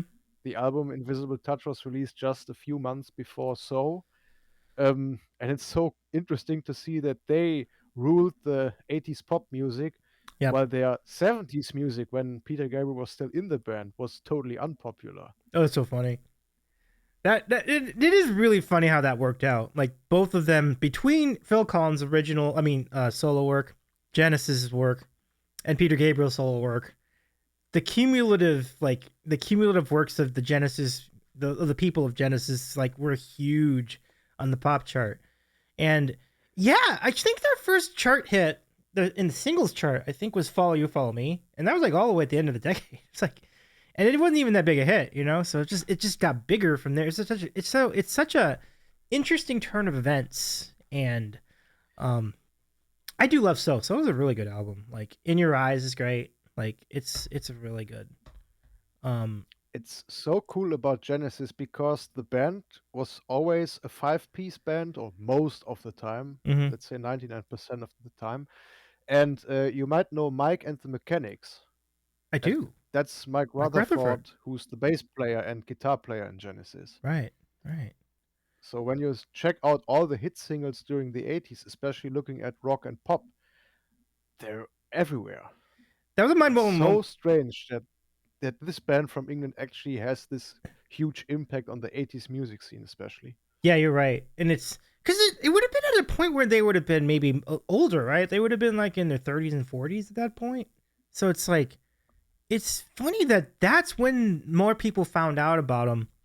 And they really did. Like between when I found out that Mike Rubin Mechanics was Mike Rutherford, that blew my mind. That was only like 5 years ago. I figured that out. I'm like, wow, is that Mike? Like, that's really cool.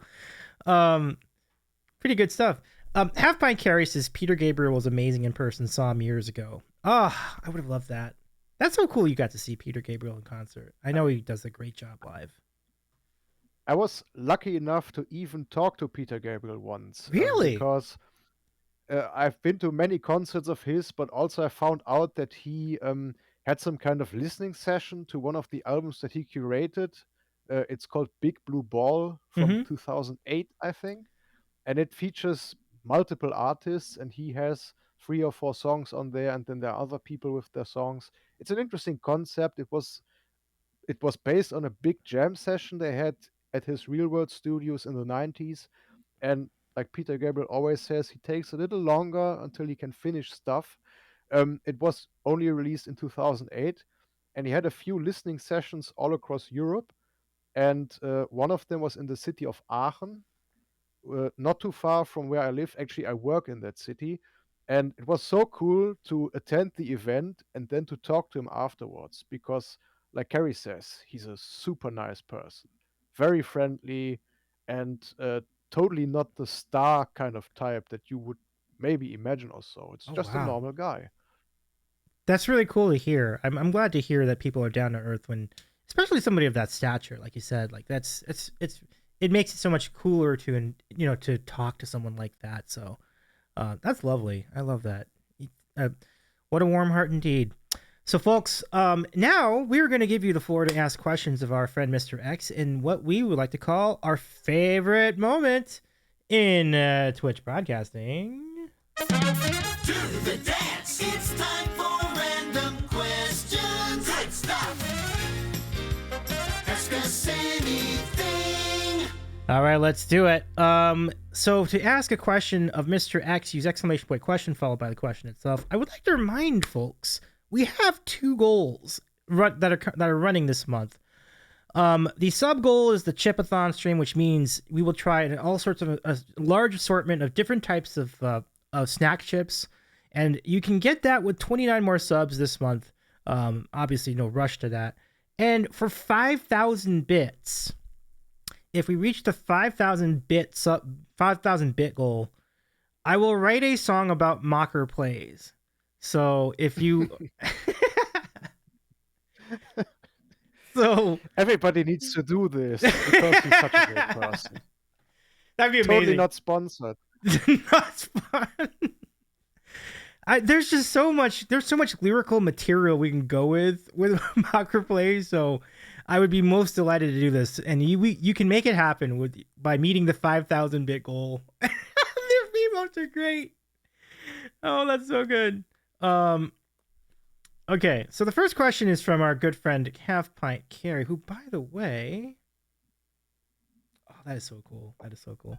Um, Carrie asks, "What is the first genre of music that really molded who you are today?" I think it's the one we talked about in the beginning, but feel free to share that with us for Carrie's question. Actually, the first genre that really pushed me into a certain direction musically, I would say um, probably hard rock, because starting to listen to Deep Purple was a bit of a game changer in the very early days Mm-hmm. when I knew nothing about music. I only knew the stuff that was played on the radio, and uh, yeah. Then one time while I was driving with my dad in his car, it was of course Deep Purple "Smoke on the Water" that was playing, and that was one of those, yeah, key points where I thought this music is different than the contemporary stuff that we are listening to, or the 80s stuff, for example. I mean, I grew up in the 90s, so a lot of 80s music was still popular back then. But the sound of that song, and it's one of the biggest hits of all time, but still the sound is so different, and you can really hear it. There's a focus on music, on different segments, not just verses and the chorus and something like this. They really try to find their own way and create their own kind of style, because actually Deep Purple was one of those bands that somehow helped to invent heavy metal. Well, nobody would really say, well, Deep Purple is a heavy metal band. Still, the guitar and organ interplay has some kind of heaviness that wasn't there before and that not really has happened ever since. John Lord, who sadly died, the keyboard player from Deep Purple, um, he had some kind of heavy impact on the usage of Hammond, the Hammond organ sound in popular music or in rock music, I would say. That's a that's a good call on that because it is, you would think of the Hammond organ now as synonymous with rock, but that was not a given. And I imagine before that it might have been more of like a gospel instrument or an instrument of jazz. It's a really interesting point. Like I've never really considered that. It probably wasn't always tied in with rock and roll. Yeah. I mean, just this note because it's a technical aspect. Most of the time, a Hammond organ would be run into a Leslie speaker. I mean, those huge wooden cabinets where you have two different parts. One are those circling horns that create this vibrato sound, and then the speaker in the bottom part, and it just looks like some kind of old furniture. This was the standard Hammond sound that everybody knows. And John Lord had this different idea, not only because those Leslie speakers are heavy and you always need at least two people to move it around. Yeah, yeah. He wanted to have some kind of counterpart to Richie Blackmore's heavy guitar sound, so he sent his Hammond organ through a Marshall amplifier, creating this kind of distorted organ sound that actually nobody has ever done before. And this way he could match the guitar on the same level because back then guitar would always be superior in the mix because of the dynamics of the guitar, the loudness in itself, the distortion that some amplifiers bring, while the Hammond organ always had this kind of dreamy or sometimes cheesy sound in the background that we all know. Not that gospel sound is cheesy, but there the Hammond organ has a very classic role of just having some kind of background leading back to Baroque music, of course, because of the religious parts, but just to give a little more input on this idea. And actually, I read about that even more, I think, earlier today, and it's cool that this information comes in handy now. Yeah, absolutely. Um, I've never even considered the idea of we talk about guitars and how they can be changed based on the amplifiers they use all the time. Never even considered that with organs. Like that's kind of right. And like a rotary organ has like a spinning like horn or something like that that makes it go whoa. It adds vibrato to the organ. Like that's a part of it too. Like who would have guessed that the mechanics of the speaker would actually affect how the organ sounds? Like that's just interesting. That's a very interesting tangent. Yeah. Carrie says, "Thank you, Mr. X, for answering." Yeah, thank you for the question, Carrie. That was a great question. Thank you, Carrie. Yeah. So let me go to Rain's question next, and then I have a question after that. So Rain's question is, I'm going to sing this. What element of music have you not used much that you would like to experiment with more in the future? Nice improvised song Thank there. you. Thank you. Um, there is a lot of ground that I haven't covered yet because given I'm focused on electronic music right now, I do want to have some kind of band sound going in the future. But it's always a matter of finding people and finding time to rehearse and also find a rehearsal space. But I have ideas for at least a trio featuring, of course, keyboards and also a drummer and a bass player. But I would also like to have a guitar player in this kind of band. Not to go into this Pink Floyd direction, but just to find out where this band and whoever might play in this band would take the sound. I mean, with this kind of band, you could have multiple directions ranging from jazz stuff to experimental stuff to classic rock and hard rock and whatnot, or even more elaborate things like Pink Floyd or Hawkwind. Um, and this is something that I would really like to try because playing by myself gives the music a certain touch, and it's only me who has to run the show. But the interplay inside a band and inside a group actually is what make things even more interesting, in my opinion, because you have to rely on the other people. You have to step back from your melodies and the music making, and you really have to find a way to work with all those people. It's not just that everybody knows the chords and the drummer counts in and then the things go on. At least that isn't what I want to achieve. I want to see that all the parts that everybody brings there Yeah, yeah. create something that's even more than just the sum of those parts. And that's kind of the magic of a band, right? Like, when you see the parts come together, and then the chemistry that forms from that, it's pretty cool. Like, and so that's a great answer. Thank you very much for answering that, Mr. X, and thank you, Rain, for the question. A couple comments. Let me go back to King's comment. We need all Twitch musicians on the song about Mocker, like they did for the song "We Are the World." See that? I think that makes it even better. Yeah. So we're only 5,000 bits away from that, from all of that happening, friends. So every bit counts. So we appreciate you. That's so funny. Let me get this from Jazzy Ukami, who says, "Hi, glad to make a stream. I'm baking and cooking for fam while I watch. Got pork butt in the smoker. Working on chocolate chip cheesecake, cookies, and apple peanut butter blondies after a long day at the farmer's market." Well, Jazzy, thank you for checking in. I was not, I did not completely wasn't completely following the entire thing in the beginning, but I understand now that you are making the stream as you cook. So thank you so much for hanging out. So we appreciate you being here. Thanks for popping in. And if you want to chat about anything, if you want to ask a question of either me or Mr. X, you can use !question and add your question to the chat. So speaking of food, I got a question for you, Mr. X. Here it is. Okay. Now this is going to be an interesting question to ask at your current hour, which I think is close to now 11 o'clock where you are. Yes. But with that being said, the question is: pancakes, waffles, French toast, or crepes? I would say waffles. Okay. I mean, waffles and crepes are almost on the same level, but I still prefer waffles a bit more. Pancakes, I have a special relationship to pancakes because I don't really like the sweet kind of pancakes, or the pancakes where you would add fruit or something like this, something sweet. I prefer pancakes that are more spicy.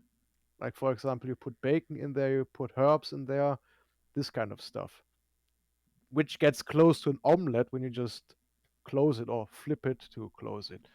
Um, and French toast, interestingly enough, it's not that much of a big deal in Germany, at least not in the part where I live. And I don't even know if I ever had French toast.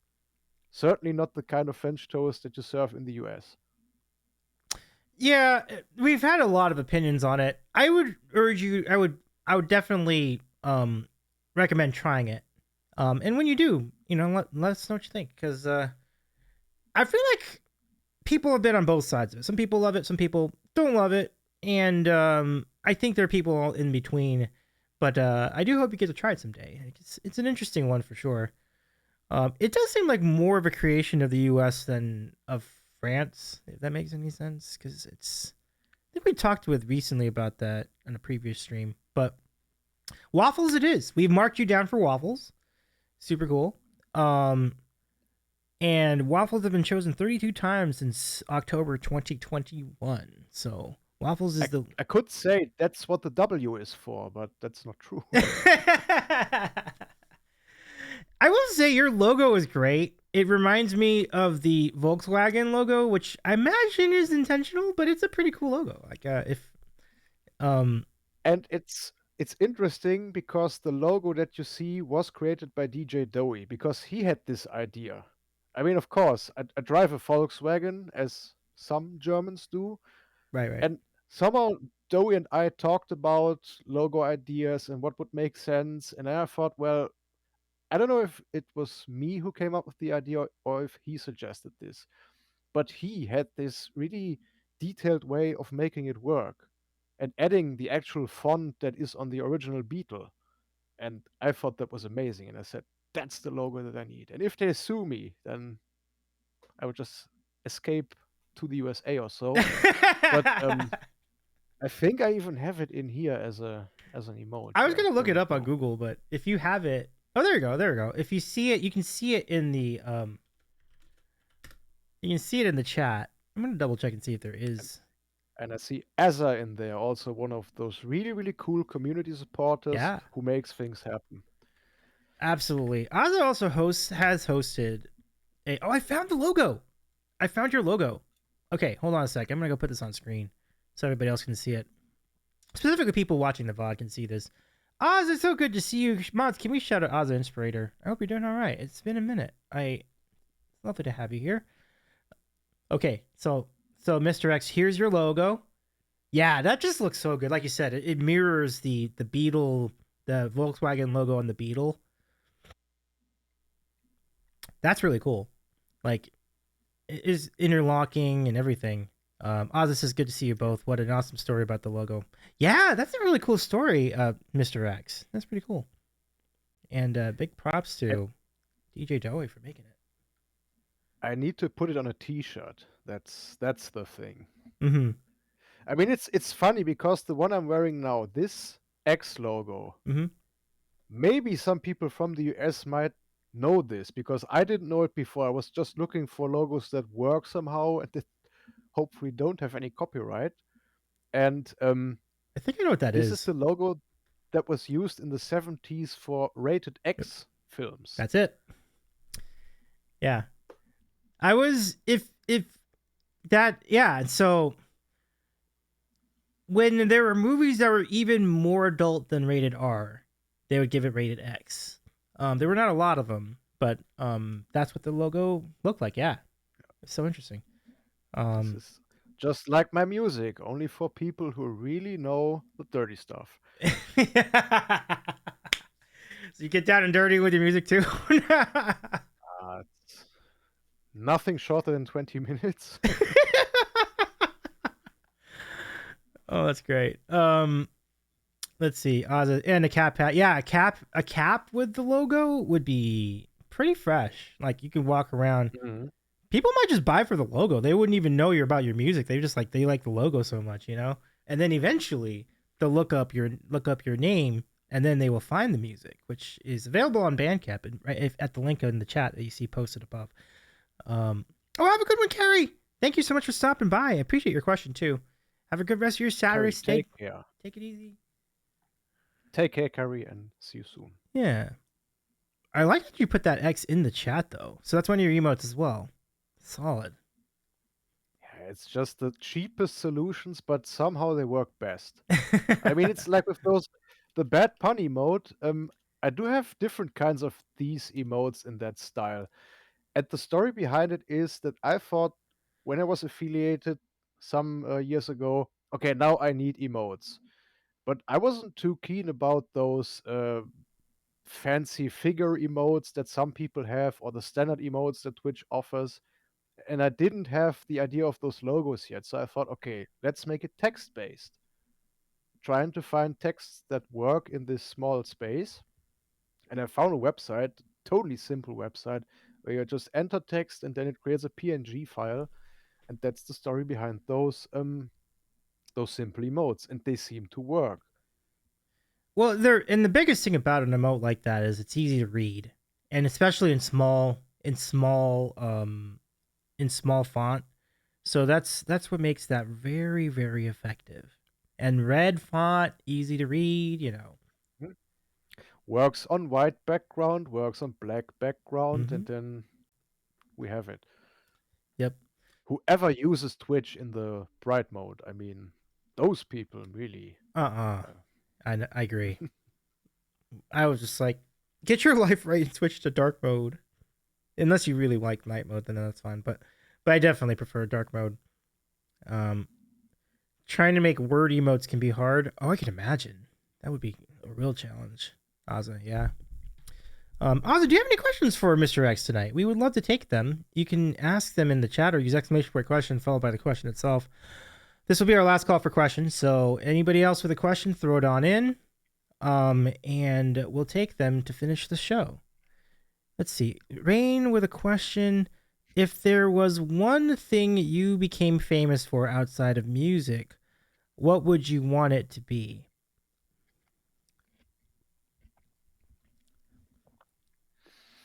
Hmm. I mean, I tried to be a scientist, but that didn't really work out that well.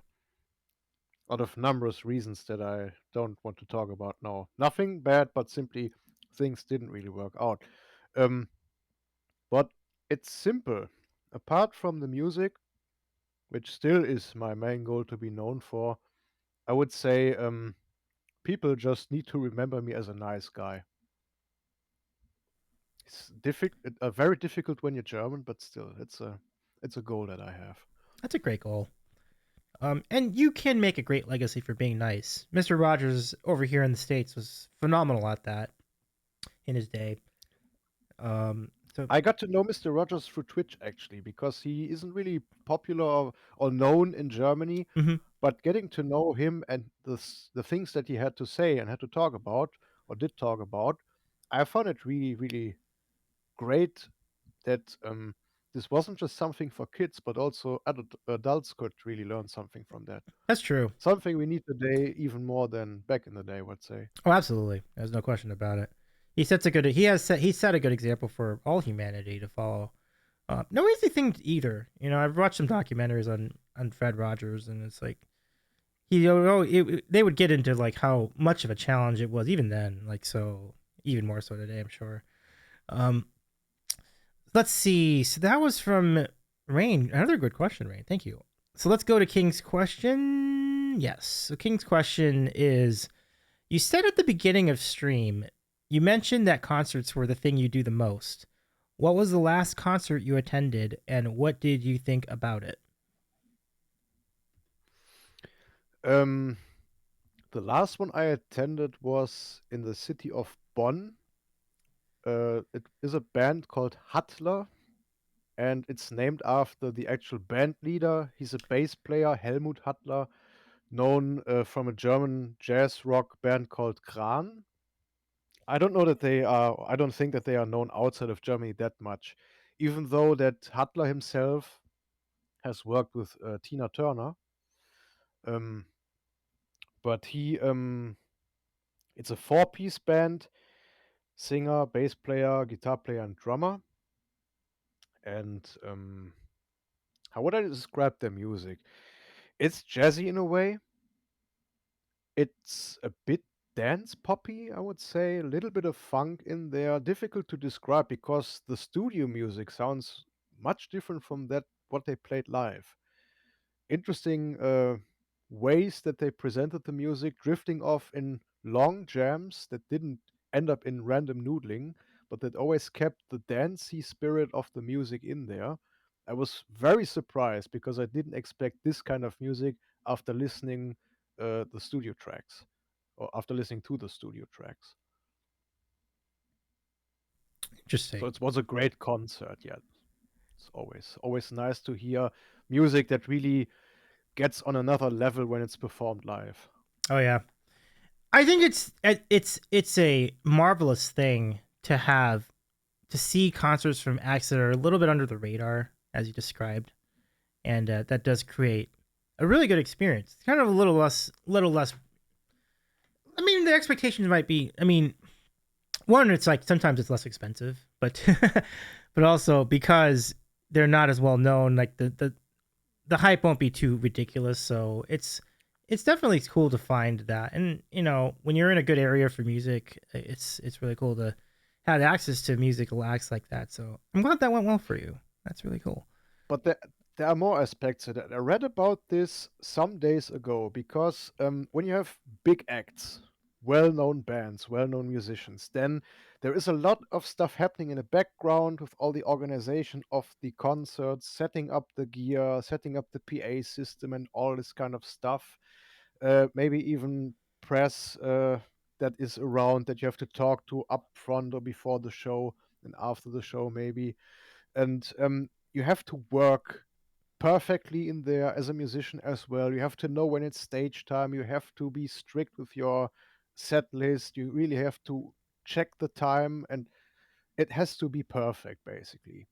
Whereas those smaller bands that maybe even have just one audio guy with them or audio girl, depending on who it is, maybe somebody who cares about the lights, maybe somebody who drives the cars or the transporter or something. And those smaller acts have to put everything they have into their music because they don't have a hit yet. Mm-hmm. People don't really know what to expect from those acts. Whereas the bands who have big hits, the audience expects the hits. If they play new stuff, oh, one of the new songs.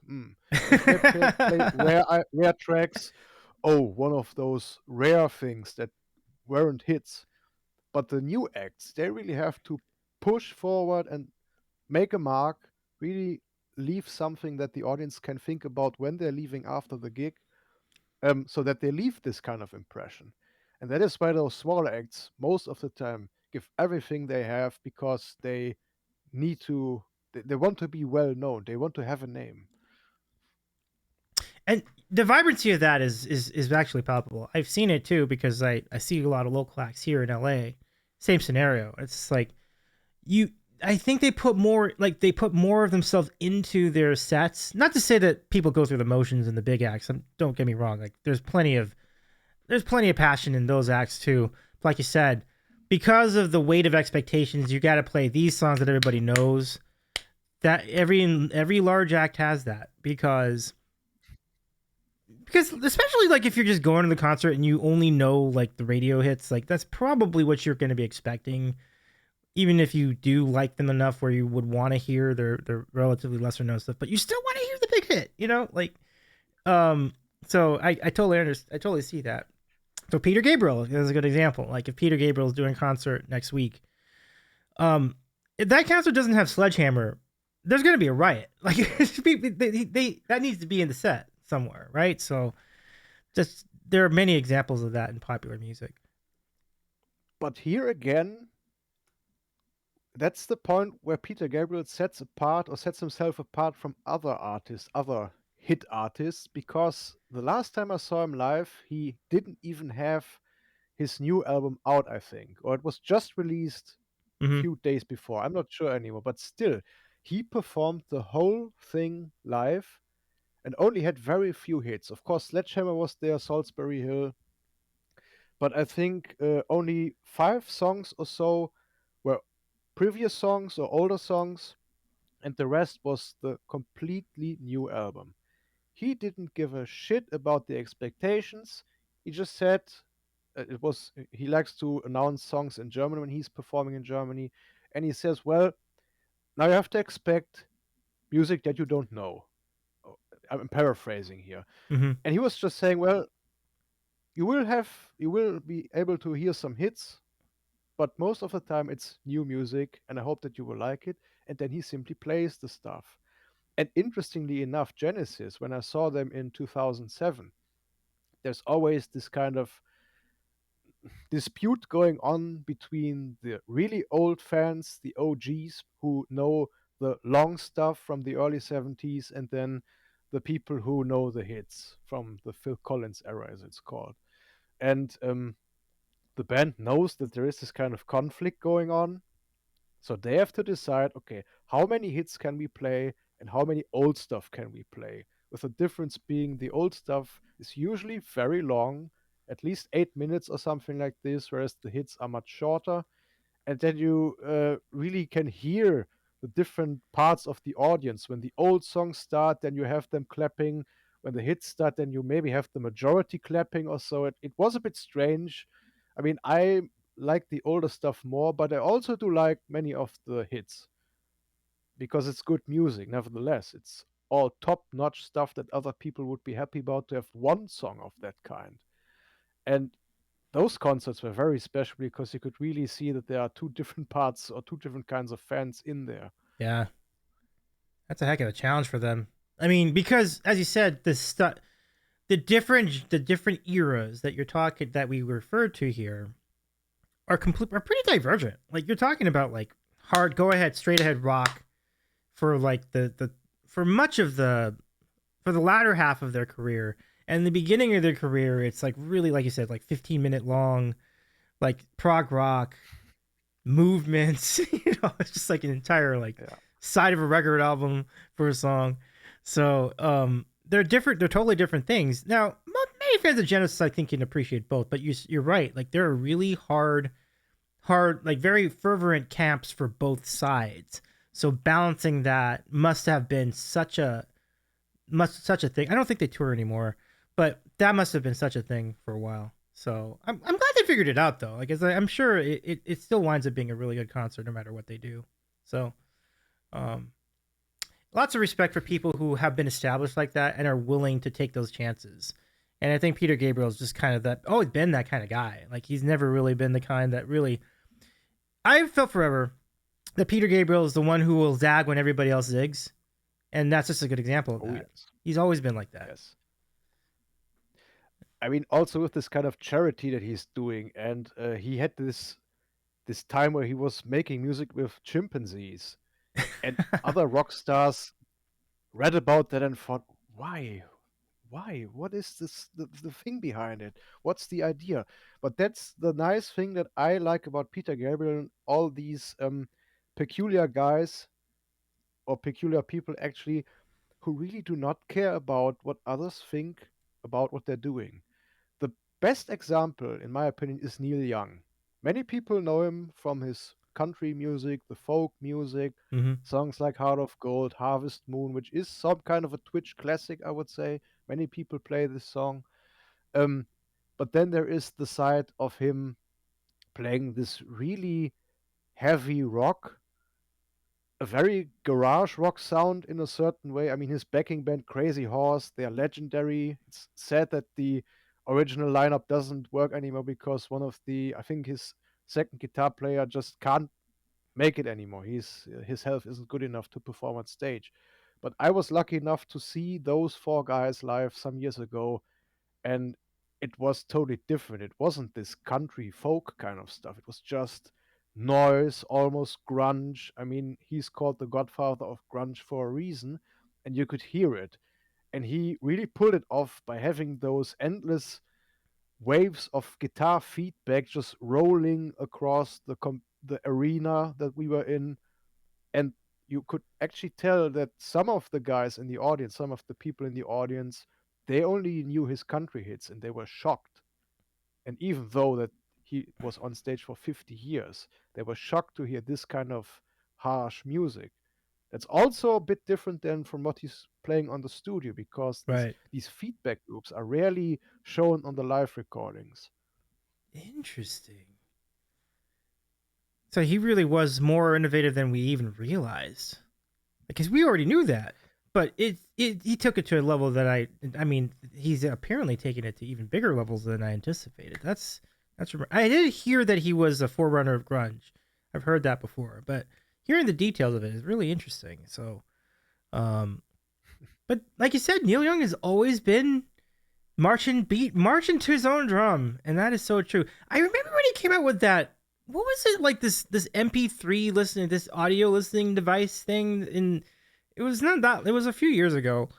But Yeah, it was this Toblerone shaped player. I yes, forgot the name. It was something with four letters, I think. yes, yeah, And it was so weird because he's a total audio nerd and he hates MP3 with all his guts. I mean, yep, for a reason, because MP3 sometimes really destroys the sound of the actual music because of this very uh, massive compression.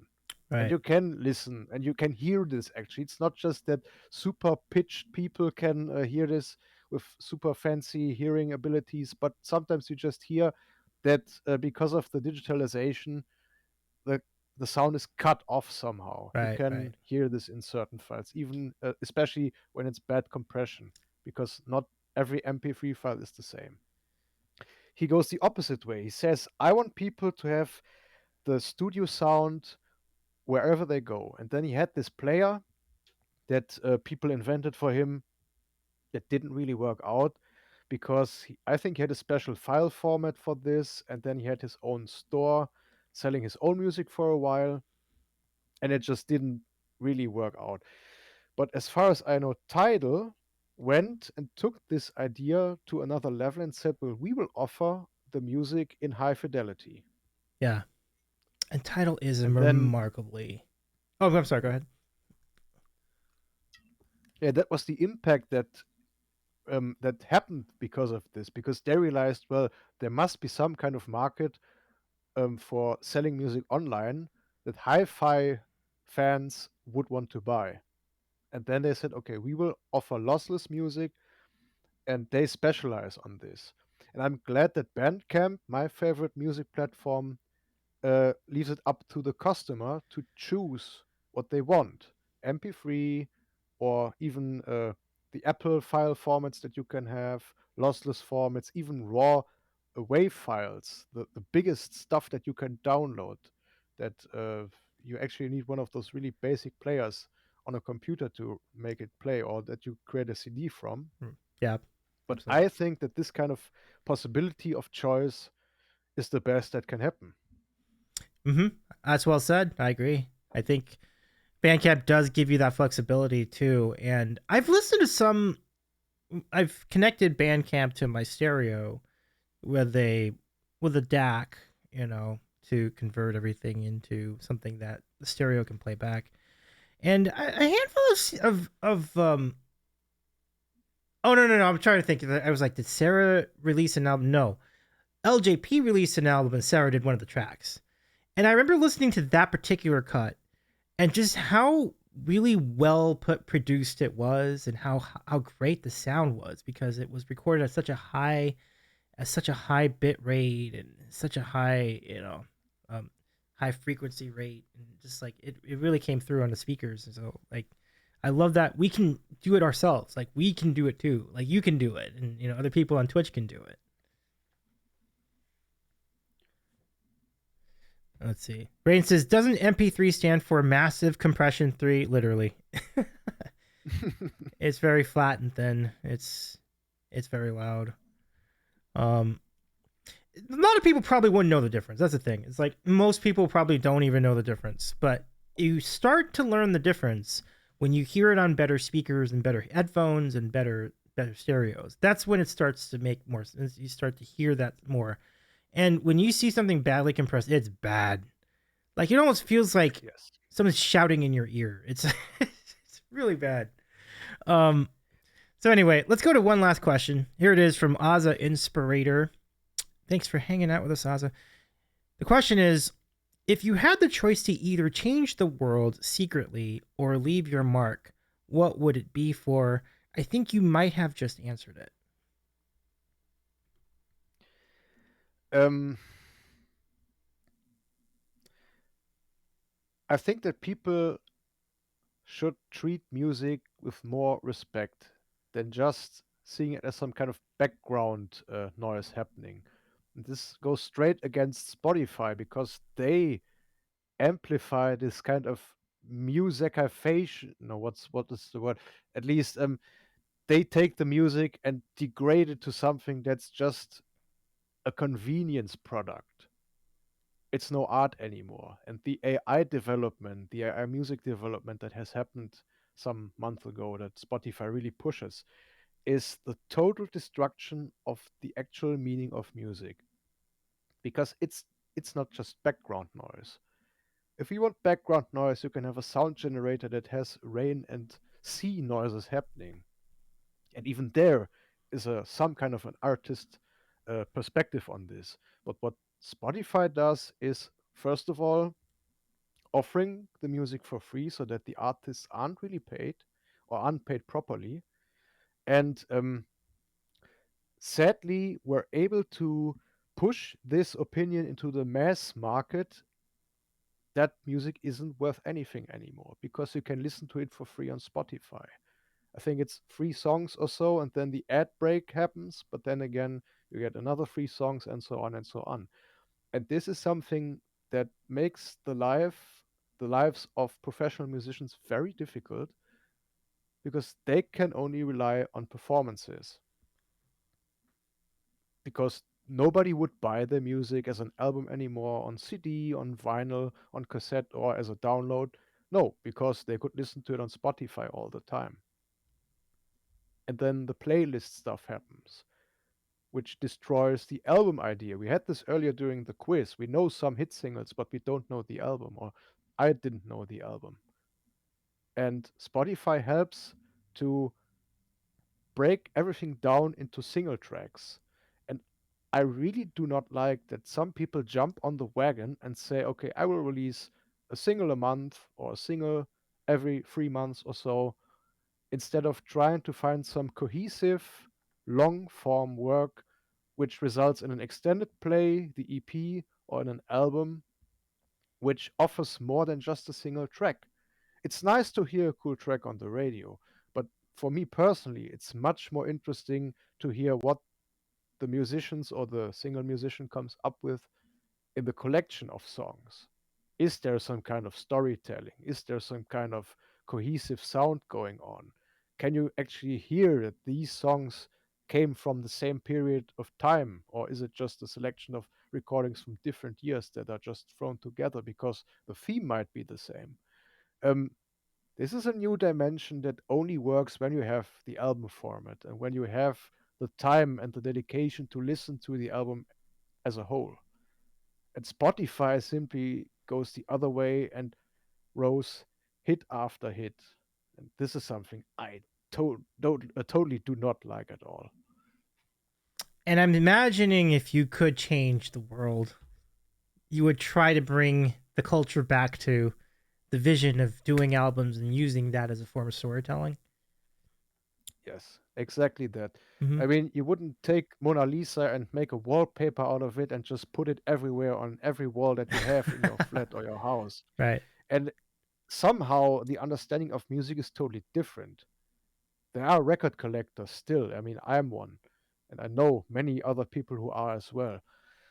But it's not about collecting records. It's about enjoying music not as a given, but as something that you take your time to listen to the music and to get something out of this. And I don't think that this is really possible when using Spotify unless you specifically want to listen to the album. Because most people I know that are Spotify listeners, they have playlists with different songs from different artists, and then the this happens what I just talked about. It's just a collection of songs, like a mixtape back in the 80s. Somebody recorded it from the radio and having still bits of the announcements at the end or at the beginning of Right. those Right. ripped recordings. And it's just not, it doesn't work. I feel your It brings frustration. things down to this kind of YouTube background music level, lo-fi stuff. There's Yeah. more to music than just that. There's no doubt. And I think this is why I think live music is particularly important today, is because it gives you that understanding of like where music goes, where it comes from, and who does it. And that's why I think more than ever concerts are such an important part of an artist's career. But like you said, um I I love albums. I'm with you. Like I don't think I've ever, but you really couldn't have, but when I was growing up. But I never really did buy singles because it wasn't really a thing you could do. Like most of the time music was released in CDs. The 90s and the 2000s were like really a great renaissance for album buying because it was genuinely the only way you could buy someone's song. So even if you just wanted to buy one song, you're like, well, we're going to get the CD anyway. So it's like, oh, we'll get it. And then you just find out the rest of the album. Like, oh, this is great. Like there needs to be a way for that to continue to be a thing. I don't ever want that to die because I love the storytelling. Like you said, I'm with you on that. I mean, I say this because I'm a music fan first. Mm-hmm. It's not because most of my tracks are 20 minutes long and longer. No. That just happens because the music is that way. Right. But still, yeah, you're absolutely right. I don't know how this development happened, but I hope that we can find a way back. Yeah, Otherwise, music would really lose its qualities. I agree with that. I think people have already started to turn on Spotify, which is a good sign. I think people, like I did, like I switched. I had Spotify for over, gosh, close to 15 years, I think. But about 3 to 4 years ago, so I was even doing this ahead of other people, but I 3 to 4 years ago, I just stopped using it. I'm like, this is ridiculous. So I just did other platforms, and so I'm kind of hoping more of that Yeah. happens. It's gonna take time, but The sad thing is that people are just leaving Spotify not because of the very low morals that they have against musicians, but actually because of the drone investments and all this kind of stuff, yeah, the military that aspects. got more of a reaction for And sure. that really shows where the problem lies. They really do not, or many people do not treat music as the high quality project that it is. Yep. They simply see it like a convenience thing. It's just Yeah, sound. it's kind of been that way for generations, I suppose, too. But that is unfortunate. I wish we gave more respect to music on the whole as well, and didn't just see it as something to put on the radio, right? Just like something to connect between commercial breaks. There's so much more to music than that, and so Yeah. I would love for their people to kind of pay more attention to it. Um, yeah, and it's amazing we've even come to this. Ryan says, "I'll just be happy if people keep listening to music, human-made music instead of machine-made music at this point." Just bananas. Yes. Like, what? Absolutely correct. Who would settle for machine-made music? It always sounds so fake to me. But some people don't care, and that's what bothers me personally. You know? Because this kind of AI music stuff is really the perfect example of what the Spotify development showed. Yeah, It's music without a soul, it's music without a sense, because it's just a bunch of algorithms putting elements together that the majority of listeners seem to like based on stuff that happened in the last 30 years of internet history. yeah, correct. Yeah, yeah, And this is no music, it's just elements thrown together somehow to sound like it's making sense, but there is no art behind this. yeah. Even people who write very generic pop songs have more appeal than anything that is AI generated. Absolutely, absolutely. Yeah, But I read that Asa wrote, I do like Bandcamp and how much they help artists. And yes, that's very true. Even when you have an album at a low price, let's say €5 or $6 or so, or $4, you still make more money by selling one download of this record than you would have by 1 month of playing the music on Spotify, absolutely. Yeah, unless you have those 10,000 listeners each month. So that's the absolute advantage of Bandcamp, where there is actually value behind the music yeah, and yeah, people are willing to pay this. That's positive, the most positive thing about it. yeah, That people are still willing to, first of all, want to have the album as their own uh, property, so to speak. It's their download of the music. They can do whatever they want. Hopefully, not upload it to bootlegging websites. Um, and then they treat you with respect as a musician who put a lot of time yeah. into this product, into the music. I love this. I love this. Ozza says AI music making it hard for artists to be appreciated as well. Yeah, correct. Yeah. And King says it's lazy. Yep. Yeah. It's just a general problem I think that I'm having with people in general, just like not appreciating what that people put work to make things happen. And I think maybe because of how easy it is to get to certain things, it's something that some folks may take for granted, like how food gets made. That's another good example, or how people put streams together. It's never as easy as it looks, and so it is always great when people see and appreciate how much work does go into an event, or music, song, any of these things. High artist at 1234. So yeah, and I think that's a great place to kind of put a ribbon on ribbon on our spot. I really appreciate chatting with you, Mr. X. This has been quite an insightful conversation. It's been cool getting to learn all of the facets of what makes music work, and some of the ins and outs of hosting events and music. So, thank you for taking the time to spend time with us tonight. And I know you hope your future releases do go well, and and um, and we'll see you on stream too. I believe I've seen you at least once a week. What would your typical stream schedule be like for you? Yes, actually, my next stream will probably be on Wednesday because it's my birthday stream, Oh my and I thought, goodness! why not do a celebration stream on the day, actually, on the 19th of November. Ooh, But thank you so much for having me. It's absolutely. a pleasure talking to you, and I really hope that one day we will see IRL or meet each other IRL and then even talk about this much longer and much deeper. Oh, I love it. I would be most delighted to meet you in person. I have a tentative date of summer 2026 to hopefully make a journey to Rotterdam. So if Ooh, you happen to be around, I and will, it of would be, course. yeah, it'd be really fun. Oh, thank you, Arista 1234. Thank you for the follow.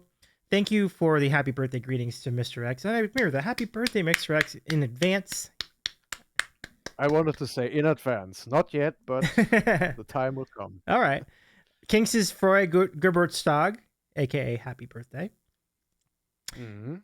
And Ozzus has been great to catch you guys. It's great to catch you too, Ozza. Can we give a shout to Ozza Inspirator as well in chat? Ozza says happy birthday in advance. I love it. That's amazing. I mean, it's correct because Azza's based in Australia, so he will be celebrating my birthday before I can. Oh, it's true. You're ahead of all of us. Oh, thank you. Pump it up first. 1234. Thanks for the follow, by the way. And so with that, we say goodnight. But before we go, let's figure out. I think I know where we can raid. Would you be interested in catching up with Mocker, who's also with Kevin's Cafe Live and B Flat the Goat? Ooh, of course. Let's do it. Of course. All right, can do the honors. Got to get those raid calls in there. Thank you, E-Flat. Can we give a shout to that E-Flat guy too? E-Flat's is great conversation. Absolutely. You do know your music quite well, my friend. So I'd be glad to do this again with you sometime. And yes, if I do end up in Rotterdam, I would like to join the bar crew with the Chris and yourself, and we can go sample new We libations. will go there. Yeah. That's always the best part. When everything is done, chilling out with friends. It's Yeah. the best of everything. Mm-hmm. See you there, I hope. Thank you so much. You're so Dave. welcome. Glad to do this with you. By the way, friends, if you would, our next stream will be in a couple of days, but on Tuesday, we're going to hang out with Courtney Visser Music. So if you want, or if you're looking forward to the next interview, it'll be a great guest. So catch us on Tuesday night at our normal time, 9 o'clock Eastern time in the U.S. But also convert that to the time zone in your area, wherever you may be. So let's go start the raid. We're going to say hi to Mocker. I'm specifically rating the Mocker Plays channel because Mocker has been streaming every day for over 10 days. I think this is now day 12, 11 or 12. So big shout to Mocker Plays. So we're going to start this up. And Mocker's down to 2 hours and 33 minutes, Mr. X. Wow. Oh, we need to change that. I think we do need to change that. So copy the raid calls, folks. Let's go change things up over there. And say hi to Mocker Plays. Have a good rest of your Saturday, everyone. Enjoy your weekend. Thank you. And Take care. Thanks. Take care. We'll see you next time, everybody. Take it easy. So much fun. Oh my gosh. Oh, yes. Let me push this button. And we'll see you at Mocker Plays. Good night, everybody.